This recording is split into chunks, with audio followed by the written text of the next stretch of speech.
Good morbing, everyone. Good morbing. I hope you're all having a nice, whatever it is. Very odd time to go live, I know. I deliberately waited to start because I wanted the song to finish because I think that this theme goes fucking insane, but that's just my opinion. But hope you all have been having a fun time. Hope you all have been enjoying the update or whatever the fuck. I have a few things I wanted to talk about. I don't think I'll be live for that long, maybe like an hour or something like that, but catching up on the chat here a little bit, and then I read Macaroni's last message, and I question why I decided to catch up on the chat a little bit. Anyhow, get my audio set up real quick here.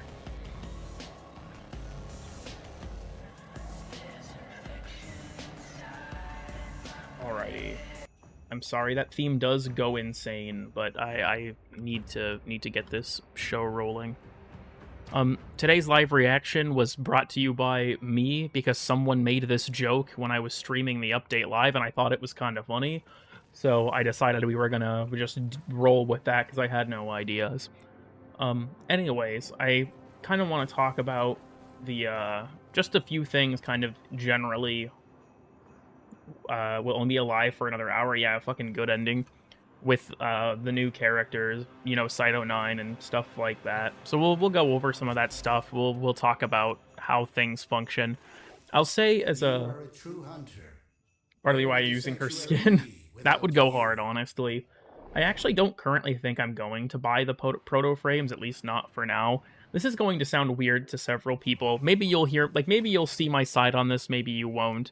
But when it comes to the, like, playing Warframe, I always have liked the idea that the operator or the drifter is, like, my player avatar, and that in some sense, when I play the game, I'm playing as me. And I don't find it super appealing to spend a shit ton of platinum to play as not me. So I'm not currently, at least, super interested in purchasing them. Again, that's entirely a me thing, but that's just kind of how I operate. Maybe I'll get them eventually. There's actually one incredibly niche use for Arthur specifically that has gameplay impact that someone in my Discord discovered. I can't think of who it is. I'll have to grab their name. But you can actually use Arthur and the Gemini skin because you can switch between two fashions in mission to change your chromatic blade element mid-mission. I don't think I would ever find that helpful, but I think it's really funny. Also, welcome, B. Good to see you. All right, so I'm going to go ahead and talk about some stuff here. We're going to talk about Cyto 9, the new weapons. I feel like when it comes to the reworks for Nyx and Trinity, I haven't played them as much. I've mostly been playing Cyto 9 because, spoiler, I think he's super fun. But talk about Bird 3 being Brazilian? When was this established? Well, I guess he talks about being from the jungle. Maybe that's where he's from. But we'll go over everything, I guess. We'll work our way through it. So I think this is probably fine. I had Skuldra and Tekra battle group are in here. How nice of them. The species comes from Brazil. Oh, I didn't realize that there was an Easter egg referencing Bird there. That's cool. Should try other things. His 3 is really good, to be perfectly honest, but... So, let's just grab...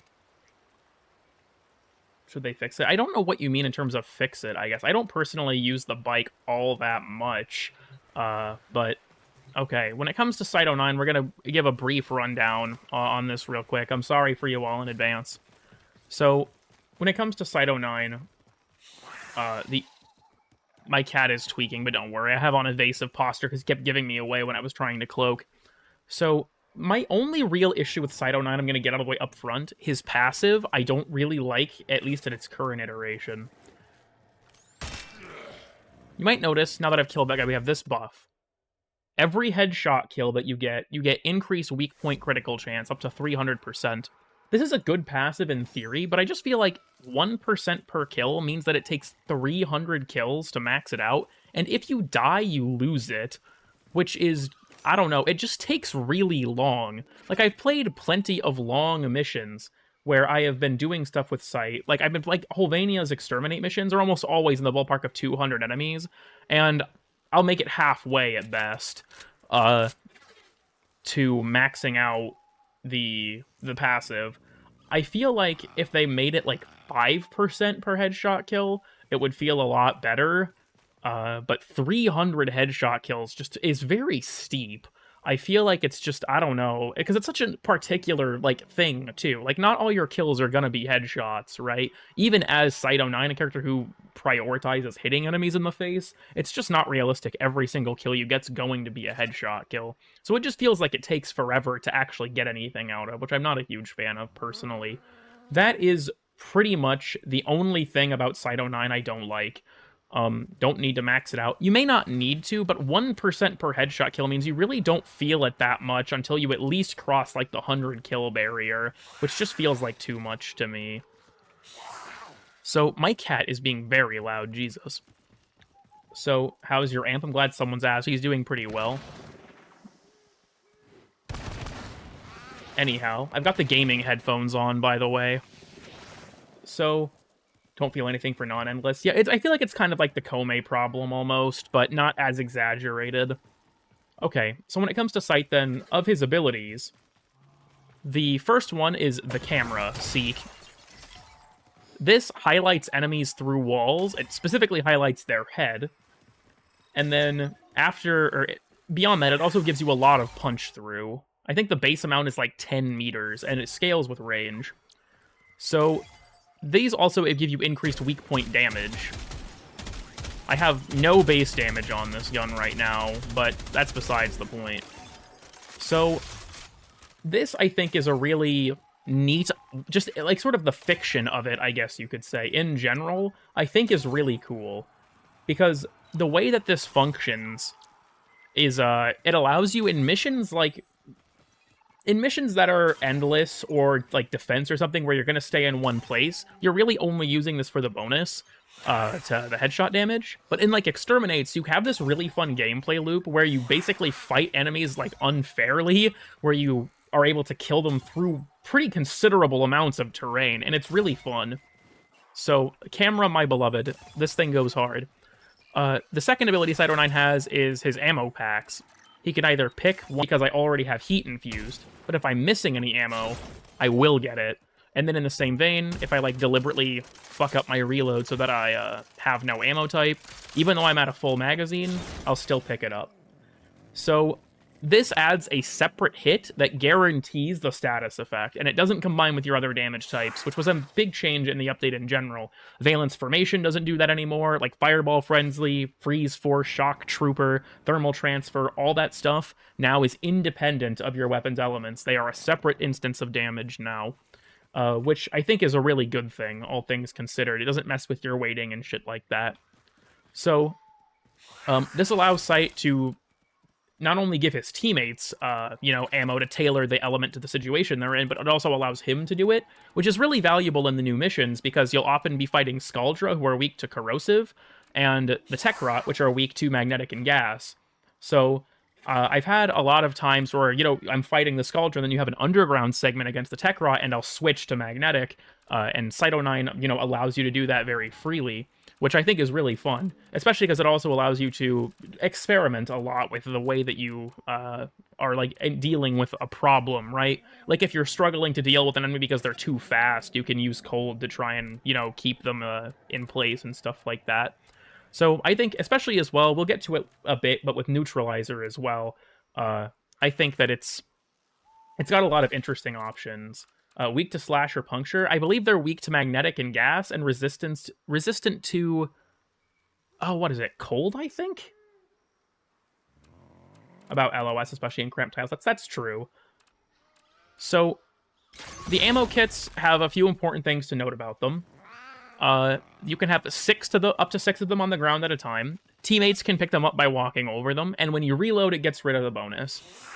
So, like I said, it's a separate instance of damage that guarantees the status effect.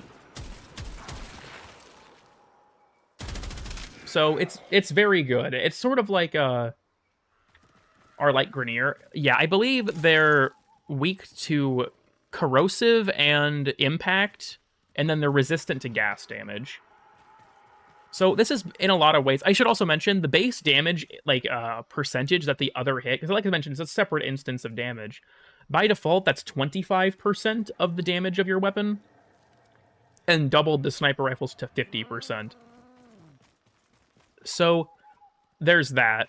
The ammo kits are basically like Valence Formation on Lavos, but they do not affect your melee weapon, and you have to pick them up individually. So, like, I already have it on my Reconifex, I do not have it on the Vesper. I have to pick up an ammo kit for Vesper specifically.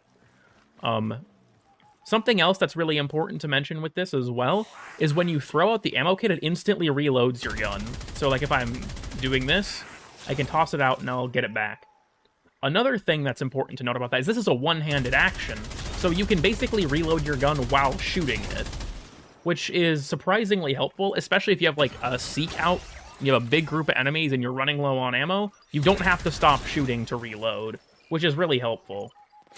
No Incarnins. I haven't messed with it much. I'm guessing the ammo kits probably don't affect the Incarnin forms. I'm assuming that's what you're referring to. I haven't tested that yet, but I mean, I would assume, I guess that's the case based on what you're saying. So, Cyto9's third ability, Evade, makes him go invisible. The important thing about this is Evade heals him and gets duration back whenever he kills an enemy, but it's like Gyre's 3 in that it goes on a cooldown. So if I let this expire, it starts at 60 seconds, and that cooldown starts at the time that you cast the ability. So I have 22 seconds, so when it ends here, I'll have, like, 38 seconds left. Yeah. So now my survivability option is gone. So, like I said, though, getting headshot kills will add duration to it, and it can go much longer than the actual, ability's duration. So it's like Gyre in that if you lose it, but it's been around for longer than the cooldown, you can just recast it right away. And it also heals Cyto 9 on headshot kills. If you're, like, living in invisibility, that's not super helpful, because he's not going to be taking a ton of damage, but it is a good option for, like, if you are getting out of a bad situation to heal yourself. So, I can go ahead and activate this again, and then just to show what I'm talking about here, we'll kill a few of these guys. And you'll see I'm at 67 seconds of duration now. That's the maximum amount that I have. For my 3. So we're going to kind of let this expire while I talk about this. But once it expires, you'll notice that because I was over, my duration was higher than the cooldown, and it's cooling down as I'm already in the ability, I'll be able to recast it immediately. So beyond that, then we have Sight's last weapon, which I kind of demoed there, Neutralizer. Neutralizer is very interesting for a lot of reasons. A big one is, as you might notice, the amount of ammo it has is actually a magazine, much like Titania's weapon. And then beyond that, it also, benefits from picking up the extra ammo that you can drop, and the damage is doubled because it's a sniper rifle. The important thing about Neutralizer, though, in terms of it being an exalted weapon, it sounds awesome, like these little beeping noises that it has in its scope and stuff like that. And it also has a very high critical damage bonus when you're fully zoomed in at 80%. But if I go ahead and spawn some guys in, the main thing with Neutralizer to note, I guess there's kind of two of them. One is that it's a sniper rifle with an alt fire. So if you're not aiming down sight, also, yep, there it is. See, I can just recast it immediately. Okay, anyways. So if you're not aiming down sight and you middle click, you fire this grenade, and that grenade maxes the cold stacks on enemies immediately. The other thing is, because your 2 forces status effects, you can have some interesting applications for that grenade. Because now everyone in this radius has 1 stack of radiation. So you can do stuff like that, which I think is really interesting. The other thing, though, with Neutralizer, and probably the most important one, is if you headshot an enemy, that shot will ricochet to the heads of other enemies, up to 4 other enemies. So, and yeah, cold stacks do increase your crit damage.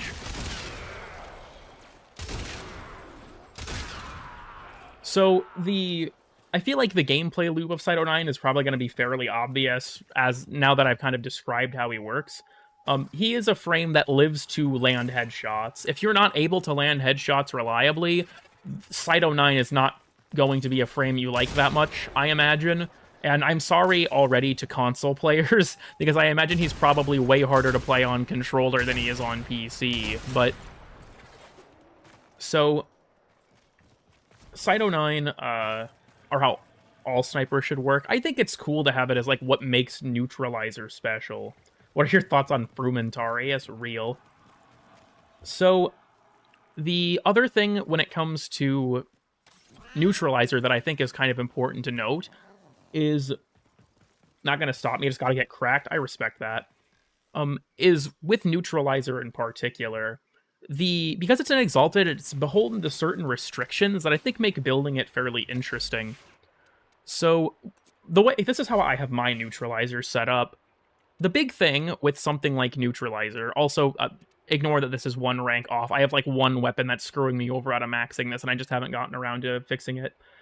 So, this can take semi-rifle cannonade, which is already very nice for it. If you want to increase your fire rate because it's 1 shot a second, then you might not want to take it. But the things that are interesting about this is it can't use galvanized scope. It already has a really high crit chance out of the gate, right, at 45%, but that isn't really that high compared to the crit chances that we can normally get. So primary acuity, which I honestly thought was going to be dog shit when we first found out it existed, is able to really make up for that, especially because, as far as has been discovered, also, semi-rifle cannonade comes from Brutus. It's the Jade missions. The new MOA there, it's like the Geminix MOA or something, can drop these mods. But, so, Neutralizer, primary acuity helps it a lot, and target acquired here also helps it a lot. The reason that this is important is because, as far was discovered by some people in Dystopia Circle, he posted a thing about this fairly recently, actually, on his community tab. Acuity and target acquired multiply with each other and multiply with other sources of headshot bonuses. If this was a normal weapon, it would also multiply with Deadhead, but you can't slot that in on here. The other thing that is important to know in terms of this weapon is you can only kill enemies so dead, right? Like, also, this new mod, this mod right here comes from some of the Scaldra enemies, I believe. This one comes from Jade's update. It's her mission on Uranus. This mod's been in the game forever. I think one of the Plains enemies drops it. But, so, also, welcome, Lunatic. I haven't seen you in a while. The thing is with this, is that, like I said, I feel like you can only kill enemies so dead. So, I have Sharpshooter on here. I'm not 100% on this. I think it only applies on the first enemy that you kill, not the ones it chains to. And this is by no means necessary. Realistically, you could drop this for something else if you wanted to, but I like I like having it. It essentially makes shooting it free if you hit something in the head, because it's by default 10 energy, so your net gain is at least 5 energy. But like I said, this is something that I just kind of have on here as I was messing around with it. If you really want to, you can go ahead and just slot in more damage. But the truth is, I've just been blowing up everything that I hit in the face very reliably. So it doesn't really matter to me if I'm losing out on damage, because what's the point, right? In terms of like killing enemies. Let's say an enemy has 1,000 health, if I deal 10,000 damage or 2,000 damage, they will still die in one shot. So I feel like I'm fine with taking the utility mod instead. Let me take a look here. Also, yeah, technically Artemis Bow is the first primary one, but this is the second. I'm trying to catch up a little bit here. Shit ton of raw damage, go hard with Nourish. Here's the tricky thing in terms of... So this gun's status chance is dog shit. It's only 10%, and for a 1 round a second punch through effect the ricochet shots, I don't actually know. That's something I was messing with, but I don't think it does. Someone also asked, why not Spectral Serration? Spectral Serration would be better. I guess I don't have the space to slot it to talk about that. Hold on. Spectral Serration would be better. It is more damage. The thing is kind of, again, twofold, which is, one, you can only kill enemies so dead, right? I don't need the extra damage. But beyond that, I've had multiple instances playing Sight where I'm not invisible. Like, you can live in your invisibility fairly easily in missions where the goal is just to kill things. But if you are in a mission where you have other objectives where you might not be killing things, then you're prone to losing your invisibility and it going on cooldown. Like in the tank boss fight, I lose my invisibility constantly because nothing else is really spawning. So that's my rationale for having this on instead. But at the same time, Spectral Serration is definitely better from a damage perspective. It just kind of depends on the context. This is more reliable damage. It's just less damage. As for Blast, if it procs, it gives me additional AoE. But I've noticed something that seems a little interesting. And maybe this isn't something... I haven't really tested this, I guess, to the full extent. But the additional instance of damage... I can actually show this with gas better. The additional instance of damage from his 2 doesn't do anything if the shot kills them. So you might notice they died to just the damage of my gun. So they didn't spawn any gas clouds. If I hit him in the body, then he will, because the force proc actually happens. But if I insta-kill the dude I shoot, he doesn't actually trigger it. Same with Blast. None of them actually procced Blast, because they died too quickly, so the extra instance of damage never triggered. So that's sort of important to note as well. The natural Blast status chance, as far as I can tell, if that procs, that will go off even if the shot kills them.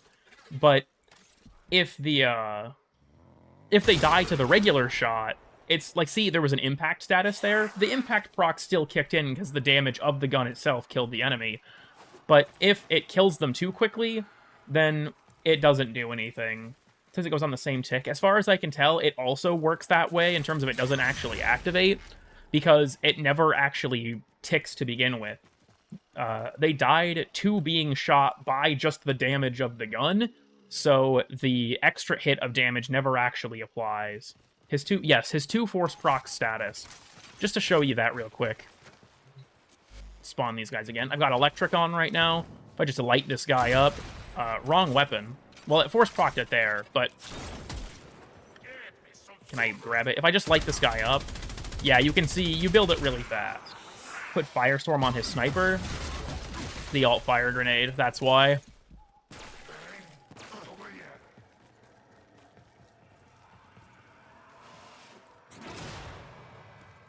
So you don't get the chance to apply it. Not really a nerf to viral, so much as a power creep of it, funnily enough. But this thing deals so much fucking damage if you hit an enemy in the head, it's kind of disgusting. So, when it comes to sight, I feel like that's kind of... The way his kit is built is a way that's very different from a lot of modern Warframes, and it makes him feel like a much more classic Warframe. And I quite like that about him, right? He's got, like, his kit, I feel like, fundamentally is divided into 4 distinct ideas that work really well together, all centered around the idea of getting headshots on enemies, right? His 1 is like a recon ability, his 2 is tactics, his 3 is stealth, and his 4 is sniping. And all of that stuff plays together very well. As I've been playing 1999, I have not taken off Cyto9 almost at all, because I find him really, really fun. And I think he's totally worth going for. What's the subsume again? You get his 3, you get the invisibility. The change with that is that it has a maximum duration of 25 seconds.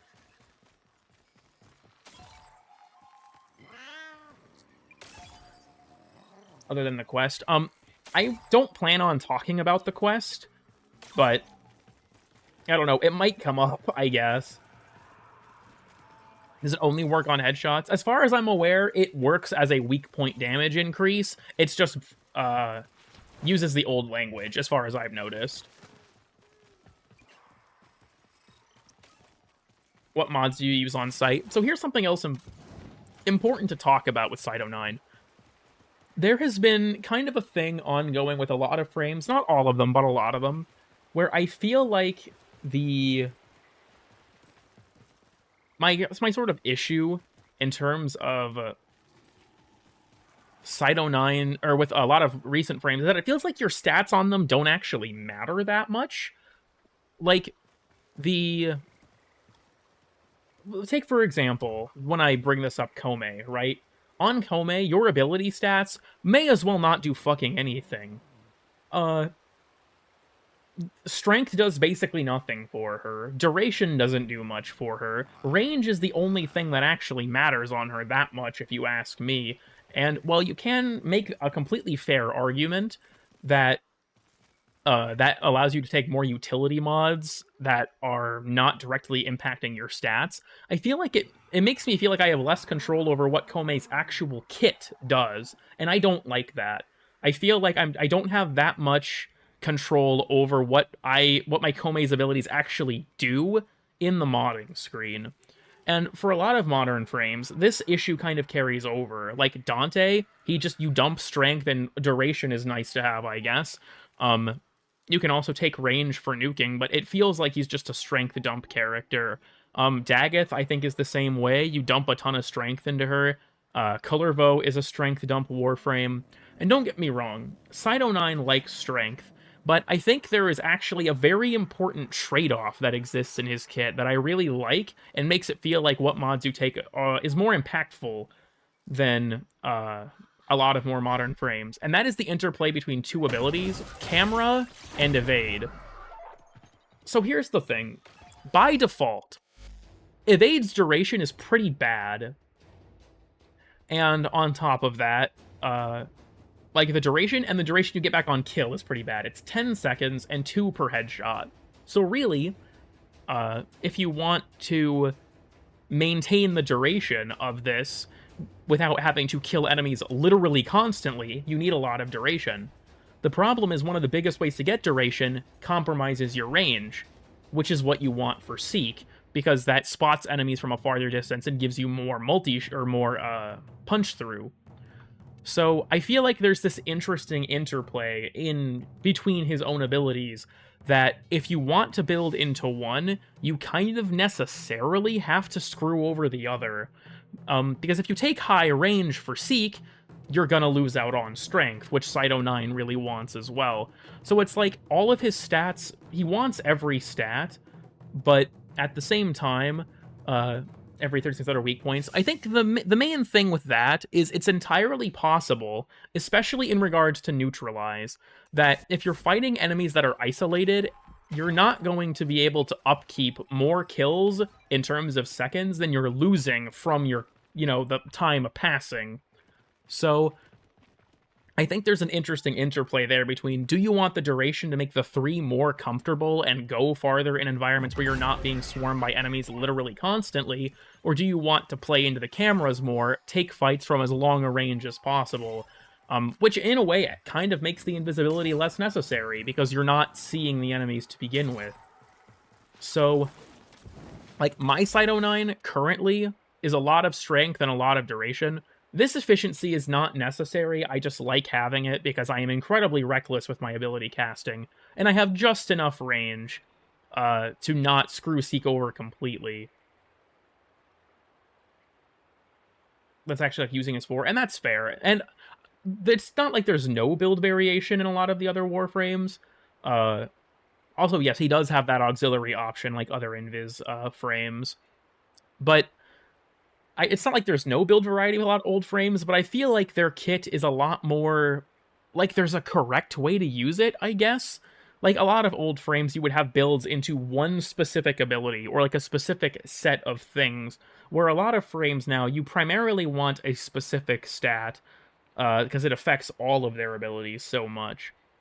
And I feel like Sight has the same sort of classical Warframe dilemma of, you can't have it all, you kind of have to be willing to part with a few things to get what you want out of it, right? You can't have everything, and I like that about Cyto9, is that, like, you necessarily you're going to have to sacrifice some things to get what you want out of the kit. Generally, I would say that, like, I use all of his abilities super often. His 1 is still good at, like, base range, but this ability really shines when you have a shit ton of range. It allows you to kill enemies from ridiculous distances, and it's awesome. But I find the comfort and usability of the 3 just trumps that, and so I have on Narrow-Minded. I have also on some Strength Shards, and then this is just for if I infuse Corrosive. It allows me to remove 98% of armor, which I just find helpful. So, now that we've covered Sight himself, we can talk about the weapons. We've already gone over how his Exalted Sniper Rifle works, and the AX-52 is not necessarily new, but... So, Recon Effects is very interesting. It's got 200 rounds, and you might have noticed this earlier, but it has a perfect reload mechanic. And if you do that, it gives you heat damage, and this works like Cyto9's ammo kits. It's parallel to your regular damage. So, what I find really interesting is that Recon Effects having this guaranteed heat damage, because it forces the status, means that you don't need to use something like Hunter Munitions, and you can go other routes, because this is a guaranteed proc. So you have a DOT built in that's super easy to access. Just to kind of show what I mean here. Oh, right, I picked up one of the fucking electric boxes that was still here. It's a guaranteed proc, so you already have access, or you have access to that and don't need something like Hunter Munitions, which I quite like. It allows you to build in more interesting ways, because you aren't reliant on that DOT in any capacity. This LMG, in general, is very good. The guaranteed heat proc is super strong. It deals a lot of damage.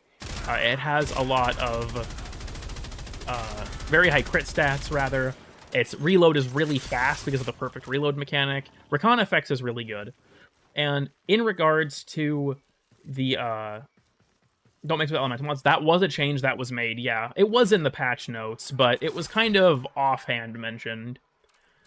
I also think that in regards to this, Cyto9 is able to kind of like go back and forth pretty quickly. He can drop his DOT for like, for example, like say I encounter a really tanky enemy, like a what are they called, Dedicants, and I'm using heat damage, but I want to remove his armor.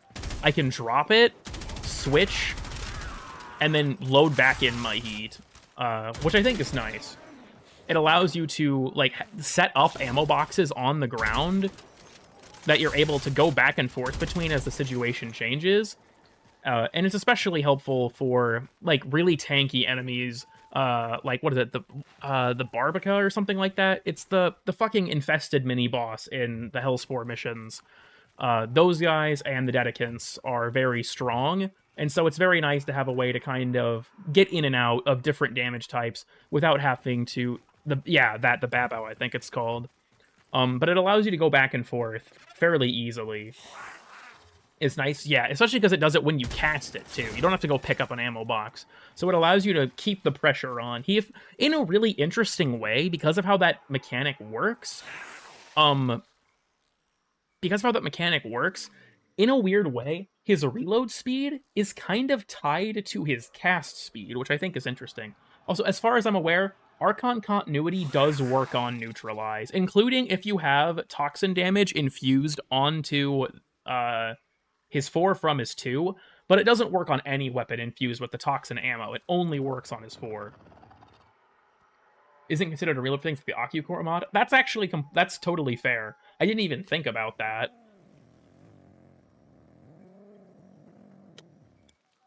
Can you summon the cycle in the simulacrum? I actually haven't tried that. I guess you can. I didn't realize that I still had enemies alive over here. Whoops. Just put the camera down. Okay. So, the Vesper, the other new weapon of this update, is a weapon that I think is really cool, but it kind of feels like it exists in a space that's already occupied and kind of dominated by guns like the Lex. It's a heavy pistol where it has 2 gimmicks.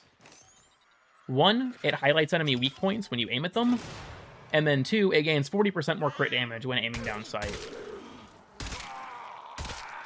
This weapon is fairly strong, but it has a very limited mag capacity. Its reload is really slow. I picked up one of the ammo kits. This is with radiated reload. It's still fairly slow. And it's got a very limited mag capacity, but it does deal quite a bit of damage if you shoot something in the face.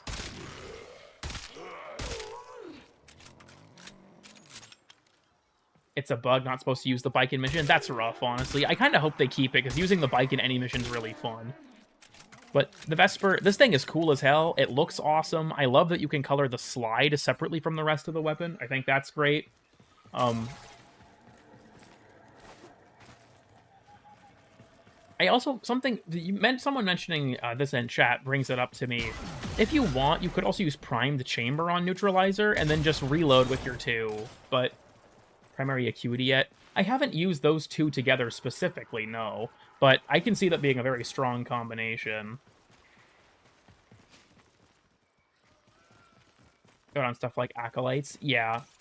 When it comes to specifically this guy here, Neutralizer, this thing will just one-shot Acolytes. So under the barrel, I don't know. It's the way it's set up is that the laser is really low. I'm not a huge fan of that fact, but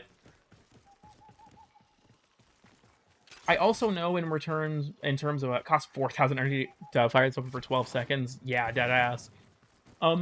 In terms of the acuity mods, there's something important to note about them. That's something funny. I'm assuming, based on what you're saying, that it'll probably max out the ammo efficiency, but I guess I'd have to try. I haven't gotten primary Crux that far leveled, so I haven't messed with them that much. Sorry,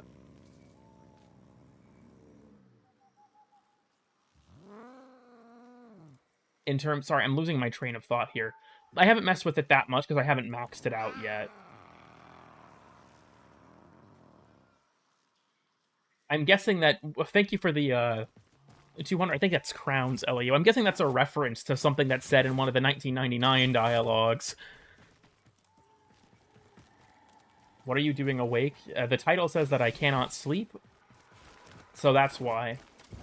Try evade on Hera with Lasting Covenant. I can see that being really, really good as well. I haven't subsumed a Cyto 9 yet. I've been mostly focusing on like getting the new arcanes and working my way through the relationship system with the Syndicate. So the sort of verdict, when it comes to the other things, I guess, as well, Trinity's rework is mostly quality of life stuff. I'll just show that real quick. It's mostly quality of life stuff for her.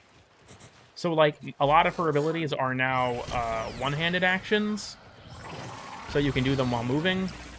Link can link to more targets. You get more energy the longer the duration is on EV.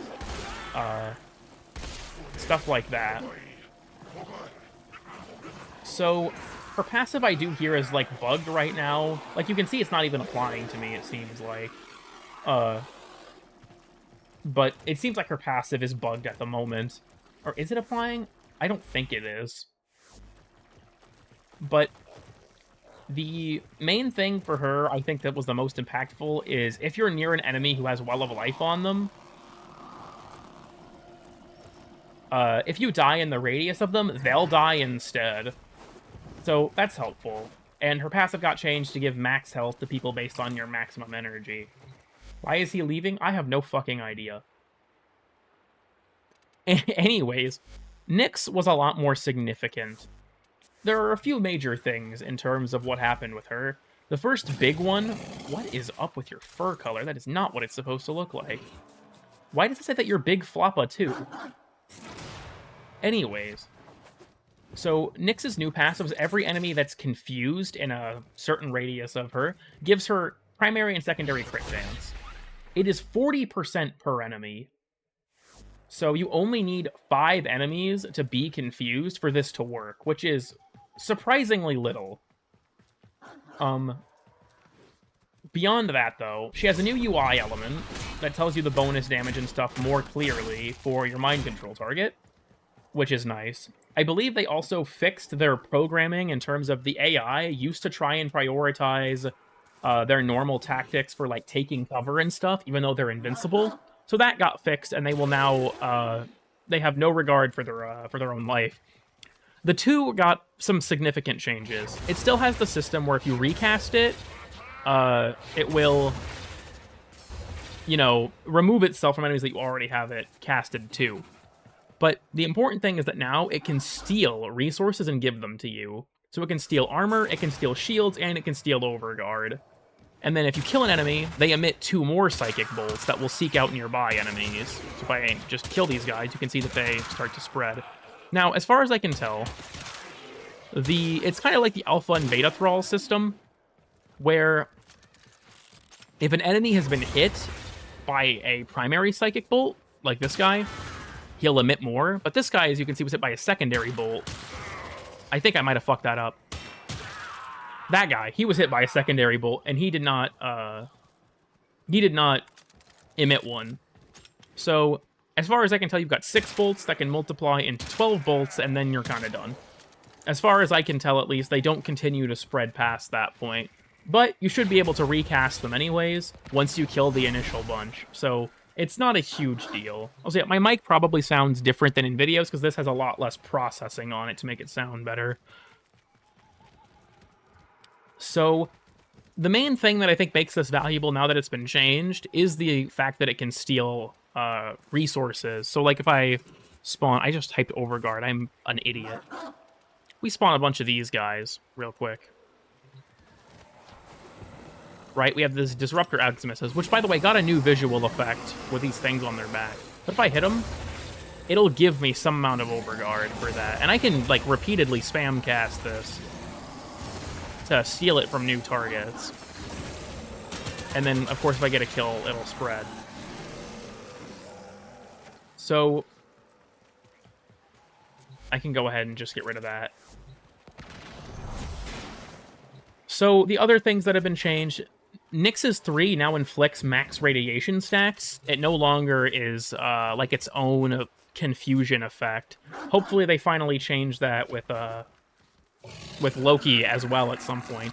And then her 4 got changed in a few ways. I can go ahead and unlock these guys to show this. So the first one is that if enemies attack each other, they will add that damage to your 4. And then beyond that, you can move during it with reduced speed. So Absorb also is now no longer regularly channeled, it's duration-based. And when you exit Absorb, you have a brief period of invincibility based on how long you were, or how much damage you took, so you don't get nuked when you exit it. And then you also have a primary... Actually, I think it applies to melees now, but you have a weapon damage buff up to 400% that you get once you exit it. So Nyx has become a lot better now in terms of she can steal enemy resources. Her armor strip isn't dog shit anymore because it can chain. Her 3 has an 8 synergy with radiation because it inflicts maximum stacks of that. Her 4 is a lot more usable. And her 1 mostly got some buffs to just make it more helpful. But it's not like it's some massive overhaul to it. And her passive is super good. Is a set duration. It has a maximum duration, but you work through gates of that duration based on how much damage you've taken. An update or 2 ago? Yeah, God forbid. Gain is capped per day. It is. So when it comes to that system, is her 4 the throwaway slot? I don't think so. You can use it for a pretty good weapon damage bonus. If you don't like it, feel free to get rid of it. But also, the Absorb Augment works exactly the same way it used to. They did not change Assimilate. It still drains energy in exchange for allowing her to move. My build here is not good. Don't look at it. So, as far as I'm aware, she's faster in this augment now, but the main thing is still the trade-off of invincibility and using weapons.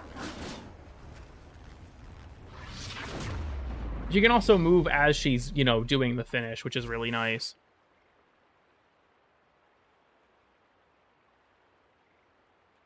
Catching up a little bit here. Oh, yeah, that's also true. Absorb no longer drains more energy based on how much damage you're taking. Once again, my Nyx build is outdated. I have to do more with it. You can't see. Yeah, true. But I have to do more with it. I've been playing Cyto 9 too much to really, nail it down. Frame is now best in game after rework. Yeah, I will say this. Do I think Nyx is, insanely good? Not necessarily. But I think that she is much, much better. I also, once again, I think Cyto 9 is a really solid frame, and he's really fun, but he's not broken, and I'm happy about that, personally. They gutted Garuda's casting speed. What happened to Garuda? I wasn't aware of any changes occurring to her. Rework Equinox in my life is yours. I do think Equinox... there are several frames that I think deserve a rework at this point in the game, but I think that casting speed no longer affects her 4. That's interesting. I was unaware that that was a change that was made. I don't think I use casting speed on her, though. I'll have to mess with that at some point. But there are kind of a few frames, because there's 2 ways to do a rework, right? And the 2 get used interchangeably, but I think, what if they, the terms they used to think were rework were things like Hydroid and Inaros, where they get new abilities and things like that, and then stuff like Nova and Nyx and Trinity are, I think they use the term retouch, something like that. And I think that there are several frames that are in need of a retouch. I think Oberon deserves a retouch. I think Valkyr deserves a retouch. I still think Loki deserves a retouch. But when it comes to frames that need a genuine full-on rework, I think Equinox is in need of one. Fragmented 1 glyphs. Oh, did they add glyphs to them? I might have to redo them if they did. I was unaware about that. How much does the romance system work? Yeah, we can talk about that here as well. Also, Saren too. That was kind of Varuna, to be honest, depending on how you play her. But, so, Chroma. I think Chroma deserves a retouch. I don't think he needs a full-on rework personally, but I'd also be fine with him getting one, considering that I feel like his 2 and his 3 could be the same ability, honestly. Tomi needs a retouch too. I think she just has some points of friction in her kit that needs fixed. I also think, yeah, Banshee deserves a retouch as well. Mostly because her 4 is complete ass, to be honest. Her other abilities are mostly fine. Like, make her 1 an upper body action or a one-handed action at least. But her 3 and her 2 are super good. So, if you keep killing, I just tested it. Just now on screen, they weren't doing it for me. I wonder if it's because there were enemies that, like, too many enemies were already affected by it. That might be why. They weren't spreading because everything that was in the range wasn't, or was already under the effect. That's probably what happened, and I just misinterpreted it. Okay, good to know. My bad. Anytime I had played her, I was experiencing that, but I haven't played her enough. I guess, to say for sure. Because, like I said, most of my playtime has been Cyto9, because I've been having a lot of fun with them. So, when it comes to the romance system and the relationship system in general, this is kind of outlined in the patch notes, but I can talk about this real quick. We'll head over to the mall. What's about to happen is going to be a kind of spoiler, so be aware of that. Nothing for the actual events of the quest, necessarily, but we're gonna head here. Melted into it, yummy microplastics. We upping to macroplastics. So, when it comes to the relationship system, here's how it works. In order to progress your relationship with a Hex member, you have something called chemistry. There are 3 ways to gain chemistry. Conversations you have with them, which are not guaranteed. It is possible to not make chemistry if you pick the wrong conversation options. You can also send them a gift. If you send them a gift they do not like, you will also not gain chemistry. And then the last way is to do a bounty with that character, which is a guaranteed increase in chemistry. All of these things will only increase your chemistry 1 time per day. So each day at reset, you can have a conversation, you can send them a gift, and you can do a bounty with them. And those will give you chemistry once per day. The other sort of special scenario is birthdays. The only one right now is Letty's, but you have a special conversation with her during her birthday that can give you a lot of chemistry with her if you go through with it. So that's how that works. As far as I'm aware, there are 5 stages of the relationship, those being neutral, friendly, liked, something else I can't think of the name of, and then best friend. And beyond best friend, you can also increase to like a romantic partner as like a special end tier, but functionally it and best friend are the same in terms of like how much the character likes you for the purposes of like certain requirements for things. So here's something important to note in terms of this, I guess. The first thing in your notes will tell you what stage you're at. Like, I'm friendly with Arthur. The second one is hints on what to send them as a gift. And then the last one is like a hint as to what might gain chemistry with them. And then because Letty had a birthday, I have more chemistry with her, so she likes me. Versus everyone else is just friendly with me. I've reached the point of like with Letty because of the birthday. How do you send gifts? You click on this button here. Because I've sent a gift to everyone today, I can't show it though. So, like I said, this stuff will typically hint at, like, it'll tell you your status, kind of broadly. There's no way to see the exact meter as far as I'm aware. But it'll tell you, like, what stage you're at. It'll tell you hints, and the hints do seem to change based on the stage of relationship you're in with the character. And then you'll also have hints for things to talk about to gain chemistry with them. So that's how that system works. Important thing to note based on the patch notes. You have to be at least liked with every single member of the Hex to make it to rank 4 of the Syndicate. So do not forget to do this. If you reach the point where you can reach rank 4 and you've been ignoring the relationship system, you will not be able to reach it according to the patch notes. So go through, have your conversations each day, do the bounties, all that stupid shit.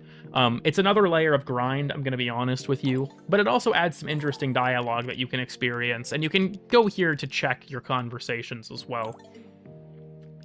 So, something else to note about this is, from what they've said, ranking up the Hex give new dialogue options. I'm only at rank 3, so I'm not 100% sure. So, the other thing I want to mention with this is the calendar system. The calendar system, how this works, is every week, it'll change season. This season is a bit longer because the update dropped on a Friday, so they extended it.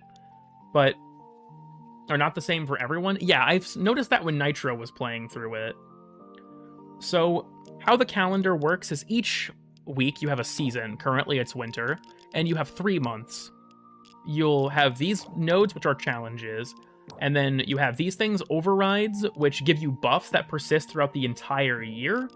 And then you have these gifts, which you can pick between different things to get out of them. So how it works is when you complete one special node, you'll jump forward in time to the next one. So like, this is the first thing that you get to do in this one. You can kill 10 exhibits, then you'll jump here. Once you pick an override, you'll jump to the next challenge. This is functionally kind of just a battle pass system. Birthdays are also special events that show up in here. And the challenges do get progressively harder as you work your way through them. Except this one's super easy, I don't know why it's the last one. The bolts expand infinitely. Okay, good to know. Someone else pointed that out, but thank you for confirming. I think that I just fucked up my testing of it. Also, I do believe that these are exclusively, if I can find them, the arcanes are exclusively the 1999 ones. I've only gotten 1999 arcanes from them. So, the other thing I want to mention with this is, like I said, this is split up into each week we'll have a different season, and the seasons last for an entire month, because there's, 4 seasons. So, winter, and then we'll go through spring, summer, and autumn, and then it'll reset. So, the important thing to note about this is override buffs. These will last for the entire year. So once we move into spring, like, in a week or so, these buffs will still persist. They reset when the year resets. The other important thing to note is that every time the reset happens, you're given an opportunity to reset all of your relationship status with the Hex. If you want to go back and explore new dialogue options or pick a different character to romance or anything like that, each year you're allowed to, or well, each month, I guess, in real time, you're allowed to go back and you do it all over again. The other important thing to note about that is, like I said, you have to be at least liked to move on to rank 4. That does not matter in terms of, like, resetting. If you reset your relationship status with the Hex, it will not cause you to D-rank in the Syndicate. That's not how it works. So, that comes with, the breakup. That's fair. Thoughts on Face Off? I think Face Off is okay, but I agree, the assassination thing is annoying. The Dedicants and the other enemy I keep forgetting the name of, the Barba or whatever, or the Bauba, I hate them. They're so tanky, and I don't like it at all. To romance everyone? Yeah, deadass. So we can romance each 4 weeks? Yeah, essentially every 4 weeks, you're allowed to reset and do this over again. The Babao, yeah, that's what it's called. So that's how that system works. And then, of course, you have all of your missions, and you have your bounties and stuff like that. When it comes to what I've actually been doing, I've mostly been playing the Assassinate and the Exterminates. Face Off I've just kind of neglected, I'm not gonna lie. You cannot interact with the Syndicate with the Operator, so far as I'm aware, no. Face Off does give you Conclave standing, though, which is important to note. So, in regards to all of this stuff, 5 or more minutes with very high damage setup, yeah, I guess we'll do a mission. I don't want to stream this for too much longer, but we'll do the Assassinate as we talk about this. So, the Assassinate is nice for a few reasons. The main one is that it's a decent way to get arcanes. Like the arcane specific to this area. So, spectacularly misplaced. Tear your orbs from the bloodless glow. The special assassinate I have actually not done. So for those who don't know, there is another secret boss in this update, like with the fragmented one. In order to trigger it, what you have to do is, during this mission, where you go through and have to, like, find like, grab the phones, upload them, and then kill the guys with the rocket launchers, there are 2 hidden terminals, 1 per door, that you can find that give you the special version of the boss. I haven't gotten around to doing it yet, though, personally. My main reason for not doing it is I don't understand the boss well enough, honestly, or their attacks well enough. But, so, I can go ahead and activate this real quick as well. You're allowed to have your skin back? Are you, like, done with it now, Blueprint? Oh, that didn't find anything. That's surprising. So, let me just go ahead and throw down a camera.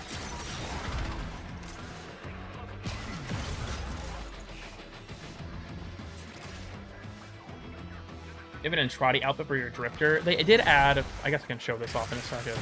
They added a few new outfits for the Drifter, and one of them is the Goth outfit, which I think is a great name. And that's the one I currently have on. This is awkward angle. That's the fit I'm currently rocking. The snow here is deep as hell. You can't even see my Tims. My J's. My J's.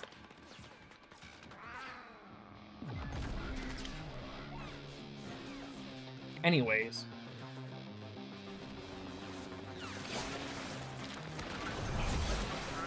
Having met Albrecht. That wasn't Lloyd himself so much as just the man on the wall trying to manipulate Albrecht, but that's more spoiler territory, I guess. I can't believe they put cheats on the game. You know what's even more fucked up about that? You guys want to know what you get? You guys want to know what you get when you do 1999's content, when you do all of Pulvania on Steel Path? You want to know what you fucking get? The fucking Cheetsa emote. What the actual fuck? The Cheetsa emote is in the game now. So that's got me fucked up on a lot of levels. Anyways. A Tech-Rot skin for Nidus? We'll probably get one, to be honest. The most of the cosmetics for this update were centered around the Gemini skins, which makes sense. There he is. So this is why these, I mentioned this a second ago, but nice video about damage reduction. Thank you. Oh dear. Oh god. I was reading this kind chat message, and he got me jumped. I took the bait. This message was sent by a Scaldra.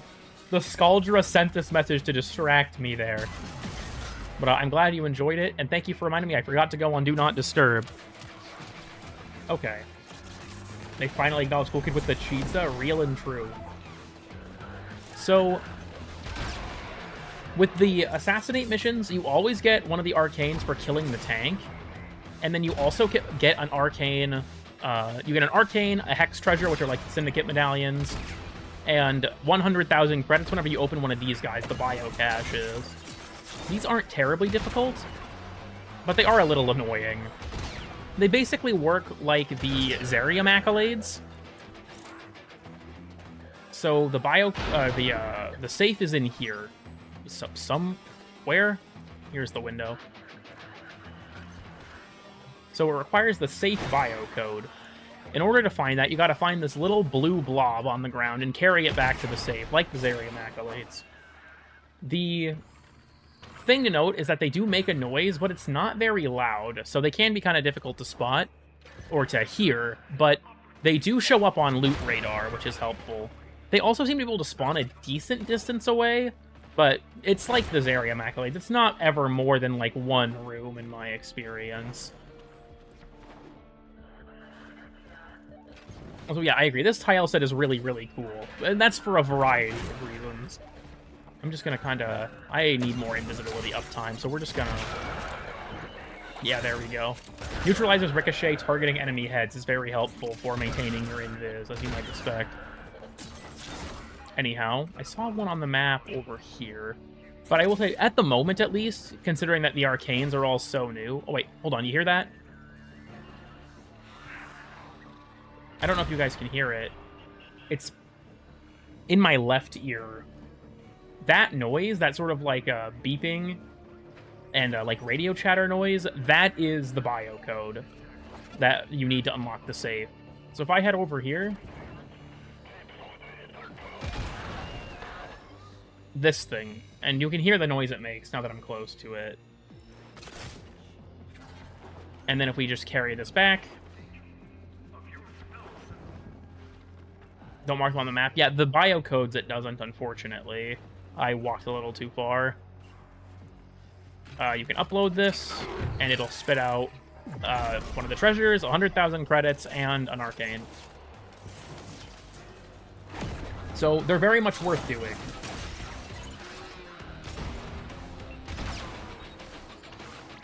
Free Cheetza. Real. You're just gonna have to ignore how, like, disgustingly disappointing that missed shot was, honestly. Good lord. Anyways, not going into the power plant, it can zap you and kill you. The Hex have been spotted. Engage the barricades. They've been spotted? Bro, I'm invisible. Ferrocite barricades. Need something to cut through those. Okay, just a box of cheddar crown cereal there. JFK would be alive today? Yeah, deadass. Cyto 9 did kill JFK, though. That did really happen. Okay, that was just embarrassing.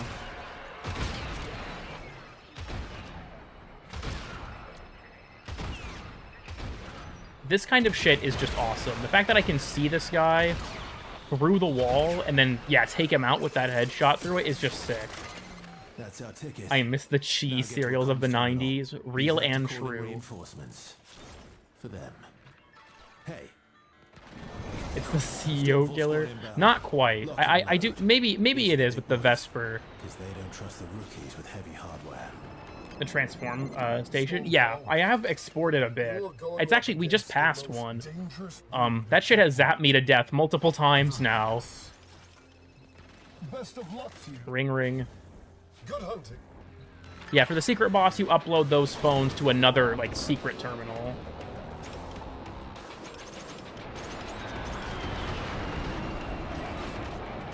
I'm gonna call another dude in just to kind of progress this a little bit faster. Arthur. How does it feel?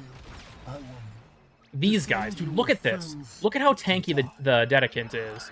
Other than the fact that his frontal crit spot is super inconsistent, this gun has been one-shotting everything I've thrown at it up to this point. He just does not fucking care. They take so much damage.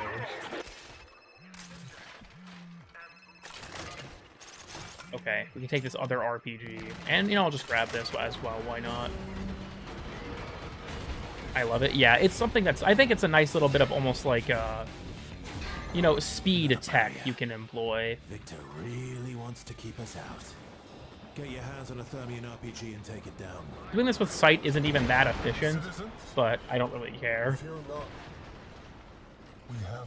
His weenus? Yeah, deadass. As I speak, the planes you hear above your head are the worst part is these guys also have certain mods that they drop that only, like, one other enemy can drop. Like, I think it's called, what is it, Proficient Gunfighter or something like that?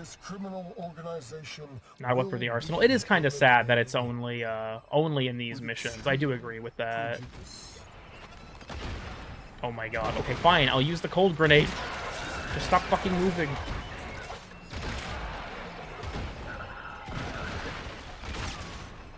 These guys are so goddamn tanky, dude. I hate it. As the squishiest frame. There's a lot of things, I think, in response to that comment, I guess. Sight is squishy, but he also is able to stay in his invisibility basically forever. And even beyond that, yeah, Limbo's easy to kill if you're not playing around being in his rift, but that's the whole point of the character. With this too? No, you can't, unfortunately. I have tried. Our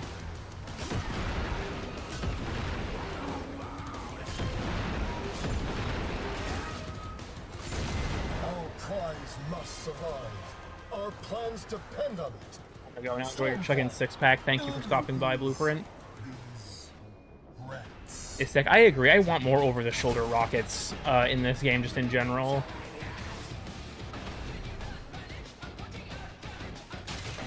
Don't look now, but you've got a Stormfall squad coming your way. Want to find out what their Thermian rockets will do to that thing's armor? Yes, the pistol one-shotting things off the tank. Hex. And the technique are all safe. You are freaks. Go back there to kill JFK. Yeah, that part was pretty Your cool. death I will agree. be a mercy. It will be an absolution. Okay, the flares do not like being... Oh, I blew him up. Shit. Shutting up. Don't look now, but you've got a Stormfall squad coming your way. Yeah, I know. I just was trying to get my fucking Do to that thing's armor? invis back. There we go. Oh, he's healing from being in the gas. I have not seen that before. Anyway, GoldenEye gameplay. Can you have sex in this game? Maybe. Travel through time freely. Lloyd developed some method to send us back in time, but what specifically is not really explained. Or how really, I guess, is not really explained. Strong. To take, yeah, I made that joke when I was watching Nick, my cousin, play through this quest earlier the other day. I was just like, we're going back in time to take turkeys off the menu. Just look for the soft bits and hit it there. That sent in Trotty back. That's true, as well as because, like, even though we can go back and forth between modern times and the past pretty freely, it seems like from the writing that it's kind of implied that Drifter is currently stuck in 1999, at least for the current loop. To explain to me the video game. You know, fair enough. Staller's videos go crazy. I love that guy's channel. Concentrated arrows still work? As far as I'm aware, there was no changes made. I guess in regards to Well of Life, I'm not sure. I've never really used that strategy. Why are you not... There we go. From the Vessel Project? That's possible. Why can't we use it in gameplay? I'm guessing that the reason is that, like, 1999 is kind of a void pocket dimension now, like Duviri is, but I don't really... I'm not going to act like I know for sure. It's all fairly confusing. I'm still annoyed about Major Rusalka, honestly. I'm still annoyed about her. Just that one line from the Drifter, "It's not really her," bothers me. Not really who? How do we know this bitch?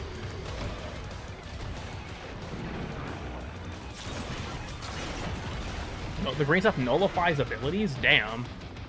She needs to... I do think that, like, in my opinion, they kind of got rid of Rusalka too quickly. I hope that they bring her back in future. At the very least, explain who the fuck she is. In terms of, like, why... or, like, our relationship to her.